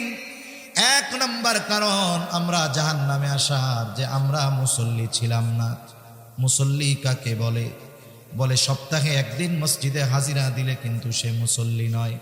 আমাদের ঢাকা শহরে 10 তলা মসজিদও আছে, জুমার দিন 10 তলা ভরে যায়, ওই বিল্ডিংয়ের ছাদটাও ভরে যায়, মসজিদের ছাদ। এরপরে সামনের যেই রাস্তা, 10 তলা বিল্ডিং, মসজিদের মধ্যে যত মানুষ, রাস্তায় তার চাইতেও বেশি। প্রত্যেকটা মহল্লার মসজিদের মধ্যে এই অবস্থা। চিন্তা করে দেখেন, এত নামাজি আসছে কোথার থেকে? অবশ্যই ওই মহল্লার মধ্যে এত মুসলমান আছে বিধায় এত মানুষ, ঠিক কিনা কর? আফসোসের ব্যাপার, যেই মহল্লার 5 তলা 7 তলা 10 তলা মসজিদ, জুমার দিন লোক ধরে না, রাস্তাও ভরে যায়, ওই মহল্লার ওই মসজিদে জুমার দিন বিকাল বেলায় আসরের নামাজ, নিচের কাতারগুলো ভরে না, ঠিক কিনা গণ? তাহলে সপ্তাহে 1 দিন মসজিদে হাজিরা দিলে সে মুসল্লি নয়। মুসল্লি হলো সে শত ব্যস্ততা থাকার পরেও যেই লোকটা কখনো নামাজ বাদ দেয় না। আর আসল মুসল্লি যে, সে যে কর্মেই ব্যস্ত থাক, তার অন্তর মসজিদের সাথে একটা কানেকশন থাকে। হাদিসের মধ্যে আসছে, কিয়ামতের দিন সূর্য তো একেবারে কাছে থাকবে। সূর্য এখন 9,30,00,000 মাইল দূরে। বিজ্ঞান বলে সূর্যের শীতল দিক যেটা, সেটা পৃথিবীর দিকে দেওয়া। তাই এই সূর্যের তাপ গরমের দিন আমাদের দেশে সহ্য করা কত কষ্ট। ওই সূর্যটা কিয়ামতের দিন একেবারে কাছে থাকবে এবং গরম দিকটা হাসরবাসীর দিকে থাকবে। নবীজি বলেন, ওই দিন কোথাও কোনো ছায়া থাকবে না আরশের ছায়া ছাড়া। আরশের ছায়ায় 7 শ্রেণীর মানুষ স্থান পাবে। নবীজি বলেন, এই 7 শ্রেণীর মধ্য থেকে 1 শ্রেণী, রাজুলুন কলবুহু মুআল্লাকুন ফিল মাসাজিদ। ওই ব্যক্তি আরশের ছায়ায় স্থান পাবে যার অন্তর সর্বদা মসজিদের সাথে লাগানো থাকতো। সে মসজিদে থাকতো তা নয়, বরং তার অন্তর মসজিদের সাথে লাগানো থাকতো। আপনাদের এলাকায় অনেক যুবক, অনেকে আছে না প্রবাসে আছে না বিদেশে, মাঝে মধ্যে দোস্তরে ফোন দেয়, মার কাছে ফোন দেয়, ভাইয়ের কাছে ফোন দেয়, ফোন দিয়ে কি বলে, যায় রে আমার দেহটা পড়ে রয়েছে সৌদি আরব, কিন্তু আমার মনটা তো বাসার মধ্যে পড়ে রয়েছে। আমার দেহটা সৌদি, কিন্তু আমার মন কোথায়? বলে মন তো আমার বাড়িতে পড়ে রয়েছে। একজন মুসল্লি সে যেখানেই যাক না কেন, কর্ম করে, যা করে করুক, তার মন পড়ে থাকে মসজিদের সাথে। এজন্য সে যেখানেই যাক, যখনই নামাজের সময় হয় সব ব্যস্ততাকে উপেক্ষা করে সে আগে মসজিদে গিয়ে হাজিরা দেয়, ঠিক কিনা বলেন? নাইলে তার অন্তরের মধ্যে প্রশান্তি আসে না। এখন আমাদের সমাজে মানুষ নামাজ পড়ে না, এ সংখ্যাটাই বেশি। 5 ওয়াক্ত নামাজ না পড়ার সংখ্যাই বেশি। এখন কেন পড়ে না? না পড়ার যে কারণগুলো, এর মধ্যে অন্যতম একটি কারণ, মানুষ রুজি রোজগার করতে গিয়া নামাজ পড়ার টাইম পায় না। সিএনজিওয়ালাকে জিজ্ঞাসা করেন নামাজ পড়ো না কেন? বলে আমি তো গাড়ি চালাইয়াই শেষ করতে পারি না, নামাজ পড়বো কোন সময়? আপনি চাকরিজীবীকে জিজ্ঞাসা করেন নামাজ পড়তে পারো না কেন? বলে ডিউটি করেই শেষ করতে পারি না, নামাজ পড়বো কোন সময়? ব্যবসায়ীকে জিজ্ঞাসা করেন নামাজ পড়ো না কেন? বলে ব্যবসার ব্যস্ততা, কাস্টমারের চাপ, নামাজ পড়ার টাইমই পাই না। এইরকম কথা বলনেওয়ালা লোক সমাজে আছে না নাই? আপনাদের জিজ্ঞাসা করি, এই যে মানুষ কর্ম করে, পরিশ্রম করে, অবশ্যই শখে করে না, করে রিজিকের জন্য, ঠিক কিনা বলেন? জীবন উপকরণের জন্য করে। এখন যেই রিজিক উপার্জন করতে গিয়ে নামাজ পড়ার সুযোগ পায় না, টাইম পায় না, একটু বুঝে থাকলে জবান খুলে জবাব দিবেন। বলেন তো, মানুষগুলো যেই রিজিক অর্জন করতে গিয়ে নামাজ পড়ার টাইম পায় না, সেই রিজিকের মালিক কে? আরো জোরে বলেন না কে? তার মানে বোঝা গেল রিজিকের মালিক হলেন আল্লাহ। আমার কর্ম আমাকে রিজিক দেয় না, মূলত রিজিক দেন আল্লাহ। এখন বলেন, রিজিকের মালিক যদি রিজিক পাওয়ার পদ্ধতি বলে দেয়, এর চাইতে উত্তম পদ্ধতি আর কোনোটা হতে পারে নাকি? আমরা ইমানদার, আমরা শুধু কর্মের উপরে ডিপেন্ড করব না। শুধু কর্মের উপরে ডিপেন্ড করে তাকদির, ভাগ্যকে অবিশ্বাস যারা করে, এরা যত উন্নত বিশ্বের লোক হোক না কেন, এরা হতাশা, ডিপ্রেশন, টেনশনে ভুগে বেশি। আর ইমানদার যখন চেষ্টা কইরা না পায়, কয় তকদিরে ছিল না, পাই নাই, সব শেষ, টেনশন সব কি মুহূর্তের ভিতরে শেষ। এখন রিজিকের মালিক আল্লাহ, আমার কর্ম আমাকে রিজিক দেয় না, রিজিকের মালিক আল্লাহ, আল্লাহ তাআলাই রিজিক দেন। মনে রাখবেন, আমরা আমরা আমরা আমাদের কর্মের মাধ্যমে কিছু পাইতে পারি, কিন্তু ওটার মধ্যে বরকত থাকবে না। কিন্তু আল্লাহ তাআলা যদি দেন, তার শর্ত ঠিক যদি রাখি আমরা, আল্লাহর পক্ষ থেকে যেই রিজিক আসবে, ওটা যদি অল্প হয়, ওর মধ্যে বরকত থাকবে, ঠিক কিনা বলেন? এখন আসেন, রিজিকের মালিক রিজিক পাওয়ার পদ্ধতি কি বলেছেন? আল্লাহ তাআলা বলেন, ওয়া'মুর আখলাকা বিস-সালাতি ওয়াসতাবির আলাইহা লা নাসআলুকা রিজকা। আমি যদি আল্লাহর পক্ষ থেকে যদি বরকতময় রিজিক আশা করি, তাহলে 1 নাম্বার, আমাকে তো নামাজি হতেই হবে, ঘরের মানুষদেরকেও নামাজি বানাতে হবে। ওয়া'মুর আহলাকা বিস-সালাহ, মনে রাখবেন, আপনি একা নামাজি, তাহাজ্জুদ, আওয়াবিন, ইশরাক বাদ দেন না, কিন্তু আপনার ঘরের ছেলেটা নামাজ পড়ে না, আপনার মেয়েটা নামাজ পড়ে না, আপনার স্ত্রী নামাজ পড়ে না। আপনি দ্বীনের উপরে চলেন, কিন্তু আপনার পরিবার পরিজন দ্বীনের উপরে চলে না। মনে রাখবেন, আপনার অধীনস্থ মানুষগুলো বদ্দিন হওয়ার কারণে আল্লাহ তাআলা আপনার রিজিককে সংকুচিত করে দিবে। এজন্য আপনার রিজিকে বরকত আসার অন্যতম মাধ্যম আপনার পরিবারও দিনদার হতে হবে। অনেক মানুষ আছে মাঝে মধ্যে আমাদের সাথে মেসেজ দেয়, ফোন দেয়, প্রবাস থেকে দেয়, যে হুজুর এত ইনকাম করি, বরকত নাই। তা আমি আবার মাঝে মধ্যে জিজ্ঞাসা করি, প্রবাসে যারা থাকে এদের 3টা রোগ বেশি থাকে। কয়টা রোগ? একটা হলো জুয়া খেলার রোগ, 2 নম্বর হলো মদ পান করার রোগ, নেশার রোগ, 3 নম্বর হলো নারী ঘটিত রোগ। সমস্যা আছে এইগুলা? বলে হুজুর আল্লাহর কসম এগুলা কোনো কিছু নেই, বিড়ি সিগারেটও খাই না, নামাজ কালাম ঠিক মতো পড়ে না। পড়ি হুজুর, ডিউটি করি, নামাজ কালাম পড়ি, বিশ্রাম নেই, আপনাদের ওয়াজ নসিহত শুনি, এতটুকু শেষ। তা আমি আবার কয়েকজনকে জিজ্ঞাসা করেছি, আপনার তো সব ঠিক আছে, তা ঘরের অবস্থা কি, বাড়ির অবস্থা কি? বলে হুজুর এ কথা আর বলবেন না, বেতন পাঠাইতে দেরি, মার্কেটে যাইতে দেরি হবে না, এত ফোন দিয়া বিদেশের থেকে আমি জাগাই, ফজরের নামাজের জন্য পড়ে না, ছেলেটা কথা শুনে না, মেয়েটা নামাজ পড়ে না। আমি কয়েকজনরা এরকম বলছি, ভাই আপনি তো ছিদ্র কলসে পানি ঢালতেছেন, কিয়ামত পর্যন্ত হায়াত পাবেন, ঢালতে থাকবেন, কিন্তু কখনো ভর্তি হবে না। সেজন্য আপনি আপনার পরিবারকে আগে দ্বীনের মধ্যে আনেন, লক্ষ টাকা নয়, অল্প টাকাও যদি হয় আল্লাহ তাআলা বরকত দিয়ে দিবে ইনশাআল্লাহ। আপনি দেখেন তো এই সমাজে সবচাইতে কম উপার্জন হলো ইমাম সাহেব, মাদ্রাসার শিক্ষক, মুয়াজ্জিন এনাদের। যদিও ইমাম নেতা নাম, কিন্তু বেতন নাই। ওনাদের পরিশ্রম হিসাবে ওনাদের সম্মানই বাস্তবেই কম। ওনাদের ডিউটি কোনো সরকারি ছুটির দিন নাই, একেবারে প্রত্যেক দিন 24 ঘন্টা ডিউটি। যেই দিন আপনার চাকরি ছুটির দিন শুক্রবার, ওই দিন ওনারারও ডিউটি বেশি, ঠিক কিনা বলেন? সেই অনুযায়ী বাস্তবতা হলো ওনাদের যেই সম্মানই একেবারে কম। এই সমাজে একটা রিক্সাওয়ালাও যদি মোটামুটি 10-12 ঘন্টা রিক্সা চালায়, কমপক্ষে মাসে 30,000 টাকা উপার্জন করতে পারে। কিন্তু বাস্তবতা হলো আমাদের রাজধানী ঢাকা শহরের বড় বড় মসজিদগুলোর মধ্যেও ইমামের বেতন 30,000, এটা হাতে গোনা কয়েকটা মসজিদে হবে। অধিকাংশ 15 থেকে 20-এর মধ্যে। আপনাদের কি মনে হয় যেই বাজার দর, যেখানে 1 কেজি খেজুরের কম দামি খেজুর, ওইটার মধ্যেই 220 টাকা ট্যাক্স, আর বেশিটার কথা তো বাদ দিলাম। যেই সমাজে এত দ্রব্যমূল্যের ঊর্ধ্বগতি, 4 জন লোক যদি থাকে এক ফ্যামিলিতে, স্বামী স্ত্রী 2 জন সন্তান, বলেন তো বাসা ভাড়া টাড়া দিয়ে 20,000 টাকায় হয়? এটা বলেন, হয় না। এরপরেও দেখবেন কোন ইমাম অল্প উপার্জন হলেও এ কখনো অভাবে পড়ে না। মানুষের কাছে এসে বলে না যে আমার সব শেষ হয়ে গেল। যদিও উপার্জন কম, বলে বরকত আছে।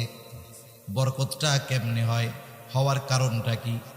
একজন ইমাম, আপনি কখনো ইমামের ঘরে তার যে ওয়াইফ, সে বেনামাজি হয় না। ইমামের ঘরের ওয়াইফ সে নামাজি হয়।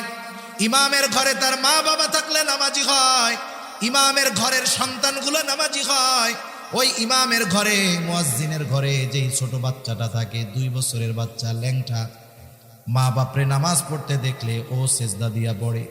যেই ঘরে ওই নাবালক বাচ্চাটাও আল্লাহর কুদরতি কদমে লুটায় পড়ে, আল্লাহ তাআলা উপার্জন অল্প হলেও ওই উপার্জনের মধ্যে আল্লাহ তাআলা বরকত দিয়ে দেয়।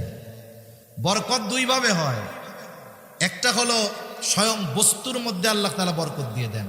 আল্লাহ পারেন তো, অবিশ্বাসের কোনো সুযোগ আছে? যেমন সবাই পরীক্ষা খনন করতেছে, সব সাহাবায়ে কেরাম ক্ষুধার্ত, নবীজি পেটের মধ্যে 2টা পাথর বাঁধছে, আর পেটে পাথর বাঁধা নবীজির সাহাবী দেখে গেছে নবীজির পেটে পাথর, দৌড় দিয়া বাড়ি চলে গেছে। যে বলতেছে খাবার কি আছে? বলে একটা ছোট ছাগলের বাচ্চা আছে আর আটা আছে। কয়জন হতে পারে? সর্বসা করলো 7-8 জন বা 10 জন। খাবারের ব্যবস্থা করো। ছাগল জবাই দিয়া রান্না চড়াইয়া দিছে, রুটির খামিরা বানাইছে এরকম এরকম গোল গোল। অপেক্ষা করতেছে আসবে নবীজি, আর গরম গরম রুটি বানায়া নবীজিকে দেওয়া হবে। যাই বলতেছে, ইয়া রাসূলুল্লাহ, আপনার ক্ষুধায় পেটে পাথর, আমার বাড়িতে কয়েকজনের খাবারের আয়োজন হয়েছে, আপনি সহ কয়েকজন চলেন। নবীজি করলেন কি, সবাইরে একসাথে ডাক দিলেন, 1000-এর উপরে সাহাবী, সবাইরে। এখন বলতেছে অবস্থা কি? খাবার হলো 10 জনের, যাচ্ছে কত? 1000-এর উপরে, প্রায় 1200। দৌড়িয়ে চলে গেছে আগে, যে অবস্থা তো এই। যাই বলছি নবীজিকে এইরকম, আর উনি সবাইকে নিয়ে আসতেছে। মহিলার কি ঈমান, কি ইয়াকিন! বলে নবীজি আসতে বলছে? বলে হ্যাঁ, আমি নবীজিরে বলছি, নবীজি বলছে সবাই চলো।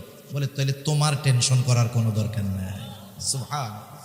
নবীজি গেছেন, নবীজিকে অবস্থা বলা হয়েছে। নবীজি বলতেছেন ঢাইকা রাখো, তরকারির পাত্র ঢাকো। এইবার রুটির খামিরা যেগুলো গোল গোল বানানো হয়েছে, ঢেকে রাখো। ঢেকে রাখছে। নবীজি নিজ হাতে বের করে দেন, তরকারি উঠায় দেন, ওপাশ দিয়ে রুটি বানিয়ে দেওয়া হয়। দলে দলে ঢুকে খায় আর বের হয়ে যায়, খায় আর বের হয়ে যায়। যেই খাবার 10 জনের না হওয়ার কথা, 1000-এর উপরে সাহাবীকে আল্লাহ রাসূল সাল্লাল্লাহু আলাইহি ওয়াসাল্লাম নিজ হাতে আপ্যায়ন করেছেন। সুবহানাল্লাহ। এখানে বরকতটা হইছে মূল বস্তুর মধ্যে, মূল বস্তুর মধ্যে। দ্বিতীয় বরকতের ধরন কি? বলে দেখবেন অনেকে হাফ কেজি চাউলের ভাত খেয়ে ফেলে, এরপরে ওর পেট ভরে না। বিয়া বাড়িতে গেছে, 3 গামলা গোস্ত একা খাইছে, কয় দোস্ত এরপরে আমার পেট ভরে নাই রে, আরো পারতাম, কিন্তু আইনা দিল না। আছে না এরকম আল্লাহর বান্দা কিছু? আবার কিছু আল্লাহর বান্দা আছে দেখবেন ভাত নিছে এতটুকু, 1 টুকরা মাছ নিছে, খাইছে তো ওর পেট ভরে গেছে। আছে না নাই? মনে রাখবেন আল্লাহ তাআলা স্বল্প ব্যয়ের মাধ্যমেও বরকত দান করে। এখন যে কথার থেকে গেলাম, আল্লাহ তাআলা নামাজি যদি হয় বরকতময় রিজিক দান করে। এই কথাই আল্লাহ তাআলা বলেন, ওয়া'মুর আখলাকা বিস-সালাতি ওয়াসতাবির আলাইহা লা নাসআলুকা রিজকা।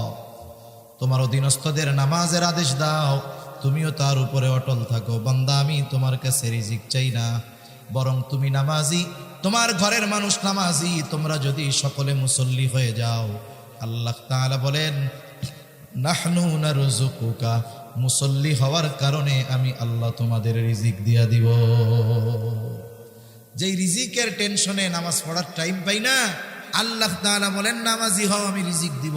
তাহলে বলেন, নামাজ যদি পড়ি দুনিয়ার টেনশন আছে? নামাজ যদি পড়ি আখেরাতেরও টেনশন নাই। নামাজের হিসাব আখেরাতে প্রথম হবে কিয়ামতের দিন। আল্লাহর নবী বলেন, যার প্রথম হিসাব নামাজের হিসাব ঠিকঠাক মতো হয়ে যাবে, আল্লাহ তাআলা তার বাকি হিসাবগুলো সহজ করে দিবে। সুবহানাল্লাহ। এজন্য আপনাদের কাছে অনুরোধ, রমজান মাস সামনে তো কিছু কথা একদিক বলতে চাইছিলাম, আমার এদিকে মাথার মধ্যে কথাগুলো আসতেছে। রমজান মাস উপলক্ষে অনেক বেনামাজিও নামাজ শুরু করে, ঠিক কিনা বলেন? রমজানে ফজরের নামাজে যেই পরিমাণ লোক হয়, অনেক মসজিদে জুমায়ও ওই পরিমাণ লোক হয় না। এই যে একটা মাস আপনি কন্টিনিউ কাজগুলো করবেন, এই শিক্ষা নিয়ে আপনি বাকি 11 মাস কাজে চালাবেন। এজন্য নবীজি বলতেছেন যে রমজান মাস হলো মুমিনদের জন্য সবচাইতে উত্তম মাস, আর মুনাফিকদের জন্য সবচাইতে কষ্টের মাস। আপনি রোজাদার তো চিন্তা করতেছেন রোজার মাস আসতেছে, কত ফজিলত সওয়াব হবে, অল্প আমলে সওয়াব বেশি পাবো। আর যেগুলো রোজা রাখবে না মুনাফিক মান, ও চিন্তা করতেছে দুপুরে কি খামো, বাসায় তো রান্না হইব না, ঠিক কিনা বলেন? ওদের জন্য কষ্টের শেষ নাই। আর মুমিনের আনন্দ কেন? বলে মুমিন এই 1 মাসকে কাজে লাগিয়ে বাকি 11 মাসের পাথেও সংগ্রহ করে। সুবহানাল্লাহ বলেন। এজন্য একটা সময় সুযোগ আমাদের সামনে আসছে যে এখন যেহেতু আমি কন্টিনিউ করব 5 ওয়াক্ত নামাজ, এটাকে আমি মজবুতভাবে ধরে রাখবো। আগামী যত হায়াত আছে আমি এইভাবে যদি চলতে পারি, ইনশাআল্লাহ উপার্জন কম হলেও বরকত দিবেন কে? আল্লাহ।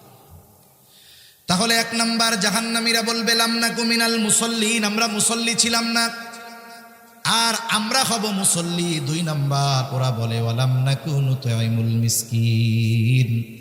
জাহান্নামে যাওয়ার দ্বিতীয় কারণ হলো আমরা মিসকিনদেরকে খানা খাওয়াইতাম না। সেজন্য খানা খাওয়ানো ফজিলতের কাজ। রাসূলুল্লাহ সাল্লাল্লাহু আলাইহি ওয়াসাল্লামের কাছে একজন এসে জিজ্ঞাসা করতেছে, আইয়ুল ইসলামি খায়র, ইসলামের মধ্যে সর্বোত্তম কাজ কোনটা? নবীজি উম্মতের রুহানি ডাক্তার, অবস্থার আলোকে জবাব দেন। এই ব্যক্তির এই প্রশ্নের জবাবে নবীজি বললেন, তুতঈমুত তাআম ওয়া তাকরাউস সালাম আলা মান আরাফতা ওয়া মান লাম তারিফ। তুমি মানুষকে খানা খাওয়াও, আর পরিচিত অপরিচিত সবাইকে বেশি বেশি সালাম দাও। খানা খাওয়ানোর কথা বলে নবীজি কোনো স্তর বিন্যাস করেন নাই, ক্লাসিফিকেশন করেন নাই। একজন গরিব মানুষ সে যদি কোটিপতিকে খাওয়ায়, তবে আল্লাহর সন্তুষ্টির জন্য, ওর থেকে বিনিময়ের আশায় নয়। এই খানা খাওয়ানোর মধ্যে ফজিলত আছে না নাই? আত্মীয় স্বজন দাওয়াত দিয়ে বউভাত খাওয়ান, ফজিলত আছে না নাই? বউভাত খাওয়াইয়া যদি কেউ টাকা নেয়, ফজিলত আছে না নাই? এ কাম আসেনি? টাকা পয়সা নেয় না খাওয়াইয়া দাওয়াত দিয়া? নেই তো। কয় হুজুর ফজিলত নাই, কে কইছে? টাকা পয়সা পাইলাম, এটা ফজিলত না, এটা তো নগদ ফজিলত। খবরদার, আমি যাকে দাওয়াত দিব তাকে আল্লাহর জন্য দাওয়াত দিব। আমি আমার কার্ডে লিখে দিব যে কোনো গিফট গ্রান্ট করা হবে না, আল্লাহর জন্যই আপনাকে দাওয়াত দিয়েছি। সাহাবায়ে কেরাম খাওয়াইয়া কি বলতো? ইন্নামা নুতঈমুকুম লিওয়াজহিল্লাহ, আমরা তোমাদেরকে খানা খাওয়াইছি কার জন্য? যেহেতু আল্লাহর জন্য খাওয়াইছি। লা নুরিদু মিনকুম জাযাআ ওয়ালা শুকুরা, তোমাদের কাছে বিনিময় তো চাই না, তোমরা খেয়ে আমার কৃতজ্ঞতা প্রকাশ করো এটাও চাই না। কেন? বলে খাওয়াইছি আল্লাহর কৃতজ্ঞতা প্রকাশ করো, খাওয়াইছি আল্লাহর জন্য, বিনিময় যিনি দিবেন তিনি কে? সেজন্য আমরা মানুষকে দাওয়াত দিয়ে খাওয়াবো, দুনিয়ার স্বার্থে নয়, আল্লাহর জন্য। এখন যদি আমার সাধারণভাবে খাওয়াইলে ফজিলত, এখন বলেন যার খাবারের প্রয়োজন, খাবারের অভাব যার, তাকে যদি খাওয়ানো হয় ফজিলত বেশি না কম? এজন্য অসহায় মিসকিন দরিদ্র যারা আছে তাদেরকে আমরা খানা খাওয়াবো। আবার দেখেন প্রতিবেশী যদি অভাবী হয়, এক্ষেত্রে খানা খাওয়ানো শুধু ফজিলতের বিষয় নয়, ঈমান সম্পৃক্ত বিষয়। কারণ নবীজি বলেন, লাইসাল মুমিন আল্লাযী ইয়াশবাউ, ওই ব্যক্তি মুমিন নয় যে পেট পুরে খায় আর তার প্রতিবেশী অভুক্ত কাটায়। রোজার মাস আসতেছে, কতজনের সামনে 10 প্রকারের ইফতার থাকবে? 10 প্রকারের ইফতার, এরপরেও কবে হায় রে তরমুজটা থাকলে খুব ভালো হইতো। আছে না এরকম? আপনার সামনে 10টা আইটেম, 3 প্রকারের শরবত, এরপরেও আপনি আফসোস করতেছেন আর একটা থাকলে ভালো হইতো। অথচ দেখা যাবে আপনার পাশে আপনার প্রতিবেশী, সে পান্তা ভাতার শুটকি নিয়ে বসে আছে ইফতার করার জন্য। আছে না নাই? কেমন রোজাদার হইলেন আপনি? সেজন্য আপনি আপনার প্রতিবেশীর দিকে খেয়াল রাখবেন। আপনি 10 আইটেম থেকে 2 আইটেম কমায়া ওকে আপনি আপনার খাবারের সাথে ইনক্লুড করে নেন। একজন মানুষ, কত মানুষ রোজা রাখবে? রিক্সা চালায় রোজা রাখতে হবে, দিন মজুরি করে রোজা রাখতে হবে। আমার আপনার আশেপাশে এরকম লোকের অভাব নাই, আপনি তাকে আপনার মেহমান বানিয়ে নেন। কতজন চিন্তা করতেছে, আরে এখনো তো গরম যায় নাই, সারাদিন পরিশ্রম করে কেমনে রোজা রাখবো? 2 জন মানুষ বলেন আপনি আমার মেহমান, গোটা রোজার মাস আপনি আমার সাথে ইফতার করবেন, আমার সাথে সাহারি করবেন। আরে ভাই, আপনার রোজা কি হইল না হইল জানি না, ওই ব্যক্তি আপনার সাথে ইফতার করবেন। আপনি ইফতার করানোর কারণে, সাহারি খাওয়ানোর কারণে ওই ব্যক্তি রোজাদার, যেই পরিমাণ সওয়াব অর্জিত হবে রোজার মাধ্যমে, আল্লাহ অটোমেটিক আপনার আমলনামায় দিয়ে দিবে। সুবহানাল্লাহ। এজন্য আমরা প্রতিবেশীদের দিকে একটু নজর দিব, এ বিষয়টা খেয়াল রাখবো। যাদের অভাব আছে দিব। আমি একটু আইটেম কম খাইলাম, আল্লাহ তাআলা ত্যাগের মাস না, ত্যাগের মাস তো একটু ত্যাগ স্বীকার করবো, আল্লাহ বরকত দিবে ইনশাআল্লাহ। তাহলে কাজ জাহান্নামীরা বলবে ওয়ালাম নাকুনু তুতিমুল মিসকিন, আমরা মিসকিনদেরকে খানা খাওয়াইতাম না। 3 নাম্বার বলবে ওয়া কুন্না নাখুদু মাআল খাইদিন, অনর্থক অহেতুক কথাবার্তায় যারা লিপ্ত থাকতো আমরাও তাদের সাথে গিয়ে বসতাম, টাইম কাটাইতাম। এই যে আমাদের দেশে অধিকাংশ সময় দেখি যাদের টাইম আছে, সময় আছে, কেউ টেলিভিশন দেখে, কেউ চায়ের দোকানে আড্ডা দিয়ে সময়গুলো কাটিয়ে দেয়। এই সময়ের জন্য আফসোস পরে করবে, কারণ এই দুনিয়াতে জীবন্ত মানুষের বড় বড় নেয়ামতগুলোর মধ্যে অন্যতম দামি এক সম্পদ হলো হায়াত। এই হায়াত যদি আমরা এভাবে নষ্ট করে দেই, মৃত্যুর পরে আফসোস করবে, হায়াতের জন্য কিন্তু কোনো কাজ হবে না। এজন্য অহেতুক মজলিস থেকে বাঁচবো। আশরাফ আলী থানভী রহমাতুল্লাহি আলাইহি বলেন, 2 ধরনের মজলিস ছাড়া কোনো মজলিস নিরাপদ না। একটা হলো ওই মজলিস যেখানে জাগতিক কল্যাণ আছে, জাগতিক বৈধ কল্যাণ আছে, ওই মজলিস। যেমন অনেক সময় আমরা সামাজিকভাবে অনেক আলাপ আলোচনায় বসি, সমাজের এই উপকার, এই রাস্তাঘাট, এগুলো। আর দ্বিতীয় হলো ধর্মীয় দ্বীনি মজলিস, এই যে মসজিদগুলোর মধ্যে যে মজলিসগুলো হয়, এগুলো নিরাপদ মজলিস। এটা ছাড়া বাকি যত মজলিস আছে, ওই মজলিসগুলো ভালো দিয়ে শুরু হয়, মন্দ দিয়ে শেষ হয়। মনে করেন 5 জন এক জায়গায় বসছে, একজন আলেমের কথা বলতেছে যে ওই আলেম খুব ভালো মানুষ, বুজুর্গ মানুষ। এখন একজন ভালো মানুষ সবার কাছে ভালো না, দেখা যাবে ওই মজলিসে একজন তাকে পছন্দ করে না, বলবে হুজুর এত ভালো কইও না, ওনার ব্যাপারে আমি খুব ভালো মতো জানি। আর একজন খোঁচা দিবে, কি জানো একটু আমাকে কও না। এবার বলে ওই হুজুরের ওই দোষ। এখন বলেন তো, ওই দোষ যদি ওনার মধ্যে থাকে, আছে বাস্তবে, কিন্তু ওনার অনুপস্থিতিতে আলোচনা করলেন, কি হয়ে গেল? গীবত। আর যদি না থাকে, হিংসার কারণে যদি বানায়া বলেন, তাইলে হইল অপবাদ। কি হইল? অপবাদ। শুরু হয়েছিল কি দিয়ে? প্রশংসা দিয়ে। শেষ হয় কি দিয়ে? বলে অপবাদ দিয়ে।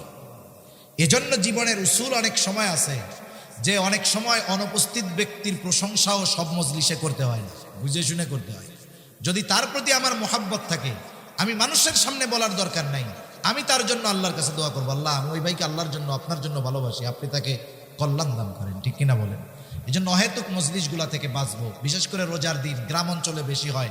আমাদের মা বোনেরা সকালবেলা নাস্তার রান্না নাই, দুপুরবেলা নাস্তার রান্না নাই, এইবার সব ভাবিরা এক জায়গায় হয়ে গল্প শুরু করে, গল্প করতে করতে এইটা গীবতের এক মজলিসে পরিণত হয়ে যায়। অথচ দেখা যাবে গীবতের ব্যাপারে তো হযরত আলোচনা করে গেছে। এই অহেতুক মজলিসগুলো না করে আমরা রোজার মাস, সারা বছর অনেক ব্যস্ততা থাকে, এখন একটু সময় আছে, কোরআনের মজলিসে একটু সময় দিই। আমরা একটু ইমাম সাহেবকে বলি যে আমাদেরকে সূরাগুলো মশক করানোর ব্যবস্থা করেন। সারা বছর কোরআন খতম দিতে পারি না, রোজার মাস সহি শুদ্ধভাবে 2টা খতম কোরআন তিলাওয়াত করি। সারা বছর ব্যস্ত থাকি, সময় নাই, কমপক্ষে আমলের সূরাগুলো, সূরা ইয়াসিন, ওয়াকিয়া, মুলক, কমপক্ষে এই 3টা সূরা আমরা মুখস্থ করে ফেলি। সেজন্য অনুরোধ, আমরা আমাদের হায়াতটাকে কাজে লাগাবো তো ইনশাআল্লাহ। দেখেন যারা হায়াত গোনায় অতিবাহিত করে, ওরা মরার পরে আফসোস করে। আল্লাহ তাআলা তাদের আফসোসের কথা বলেন, কি বলে তারা? ফায়াকুলা রব্বি লাউলা আখারতানি ইলা আজালিন করিব ফাআসাদদাক ওয়া আকুন মিনাস সালিহিন। মরার পরে আফসোস করে, সময়ের দাম বুঝতে পারে। তখন বলে, রব লাউলা আখারতানি ইলা আজালিন করিব, আমাকে যদি সামান্য সময়ের জন্য অবকাশ দেওয়া হইতো, আবার একটু দুনিয়ায় যাওয়ার সুযোগ দেওয়া হইতো। টাকা পয়সা তো দিছিলেন, দান সদকা করতাম, এমন নেক কাজ করতাম, সৎকর্মশীলদের অন্তর্ভুক্ত হয়ে যাইতাম। ওয়া আকুম মিনাস সলিহিন, একটু সময় দেন না, আবার একটু দুনিয়ায় যাই। বলেন তো, মৃত্যুর পরে ওই ব্যক্তি সময়ের মূল্য বুঝতে পারবে ঠিক, কিন্তু তাকে একটা মুহূর্ত সময় দেওয়া হবে নাকি? যেই জিনিসের জন্য মরা মানুষ আফসোস করতেছে, ওই জিনিস আমাদের কাছে এখন আছে। সেজন্য হায়াতকে আমরা ভালো কাজে ব্যয় করবো তো ইনশাআল্লাহ। অহেতুক মজলিস থেকে বাঁচবো। 4 নম্বর, ওয়াকুন্না নুকাদ্দিবু বিয়াউমিদ্দিন, ওরা বলবে আমরা কিয়ামতের দিবসকে অস্বীকার করতাম। এটা দুই ভাবে হতে পারে। একটা হলো অস্বীকারই করে, অবিশ্বাস করে, ওইটা বেঈমান, অনন্তকাল জাহান্নামী। আর একটা হলো অবিশ্বাস করে না, কিন্তু কোনো সেদ বেদ নেই, মানে গাফেল, টেনশন নাই, কোনো বিশ্বাস করে কিন্তু ওই ব্যাপারে কোনো টেনশন নাই। এই বেটাও দীর্ঘকাল জাহান্নামের মধ্যে থাকবে। ওরা বলবে চলছে এভাবে দুনিয়া, হায়াত শেষ হয়ে গেল, হাত্তা আতানাল ইয়াকিন, দৃঢ় সত্যের আগমন ঘটল। দৃঢ় সত্য কি? ওই যে মৃত্যু, যেটার ব্যাপারে কারো ডাউট নাই, কোনো মতানৈক্য নাই, কোনো ইখতিলাফ নাই। সেই মৃত্যু চলে আসলো, মারা গেলাম, তাওবা করতে পারলাম না, ভালো কাজ করতে পারলাম না, এখন আমরা জাহান্নামের মধ্যে। আল্লাহ তাআলাও বলেন, এত কিছু জানিয়ে দিলাম সুস্পষ্টভাবে, এরপরেও যেহেতু তোমরা নিজেদেরকে পরিবর্তন করার চেষ্টা করো নাই, শুনে রাখো, ফামা তানফাউহুম শাফাআতুশ শাফিঈন, তোমাদের জন্য, তাদের জন্য কোনো সুপারিশকারীর সুপারিশ গ্রহণ করা হবে না। সেজন্য সম্মানিত সুধী, জান্নাত জাহান্নাম বিষয়টা হলো, একটা মানুষ তো দুনিয়ায় থাকতেই অর্জন করে ফেলে। একজন কর্ম ভালো করে দুনিয়া থেকে জান্নাতের মালিক বনে যায়, আর একজন মন্দ কাজ করে জান্নাতকে হারায়। এজন্য নবীজিও এক হাদিসের মধ্যে বলেন, আসলে চালাককে বলে যে অল্প দিনের হায়াত কাজে লাগিয়ে অনন্তকালের জান্নাতের মালিক হয়, আর বোকাকে বলে এই অল্প দিনের জিন্দেগি ভোগ করতে গিয়া জান্নাত হারায়, জাহান্নামী হয়। ওই ব্যক্তি হলো সবচাইতে বোকা। এজন্য আমরা চালাক হব, অল্প হায়াত কাজে লাগিয়ে জান্নাতের মালিক হব, জাহান্নাম থেকে বাঁচবো। আল্লাহ সুবহানাহু ওয়া তাআলা আমাদের সবাইকে কথাগুলো বুঝবার, আমল করবার তৌফিক দান করেন। সকলে বলি আমিন।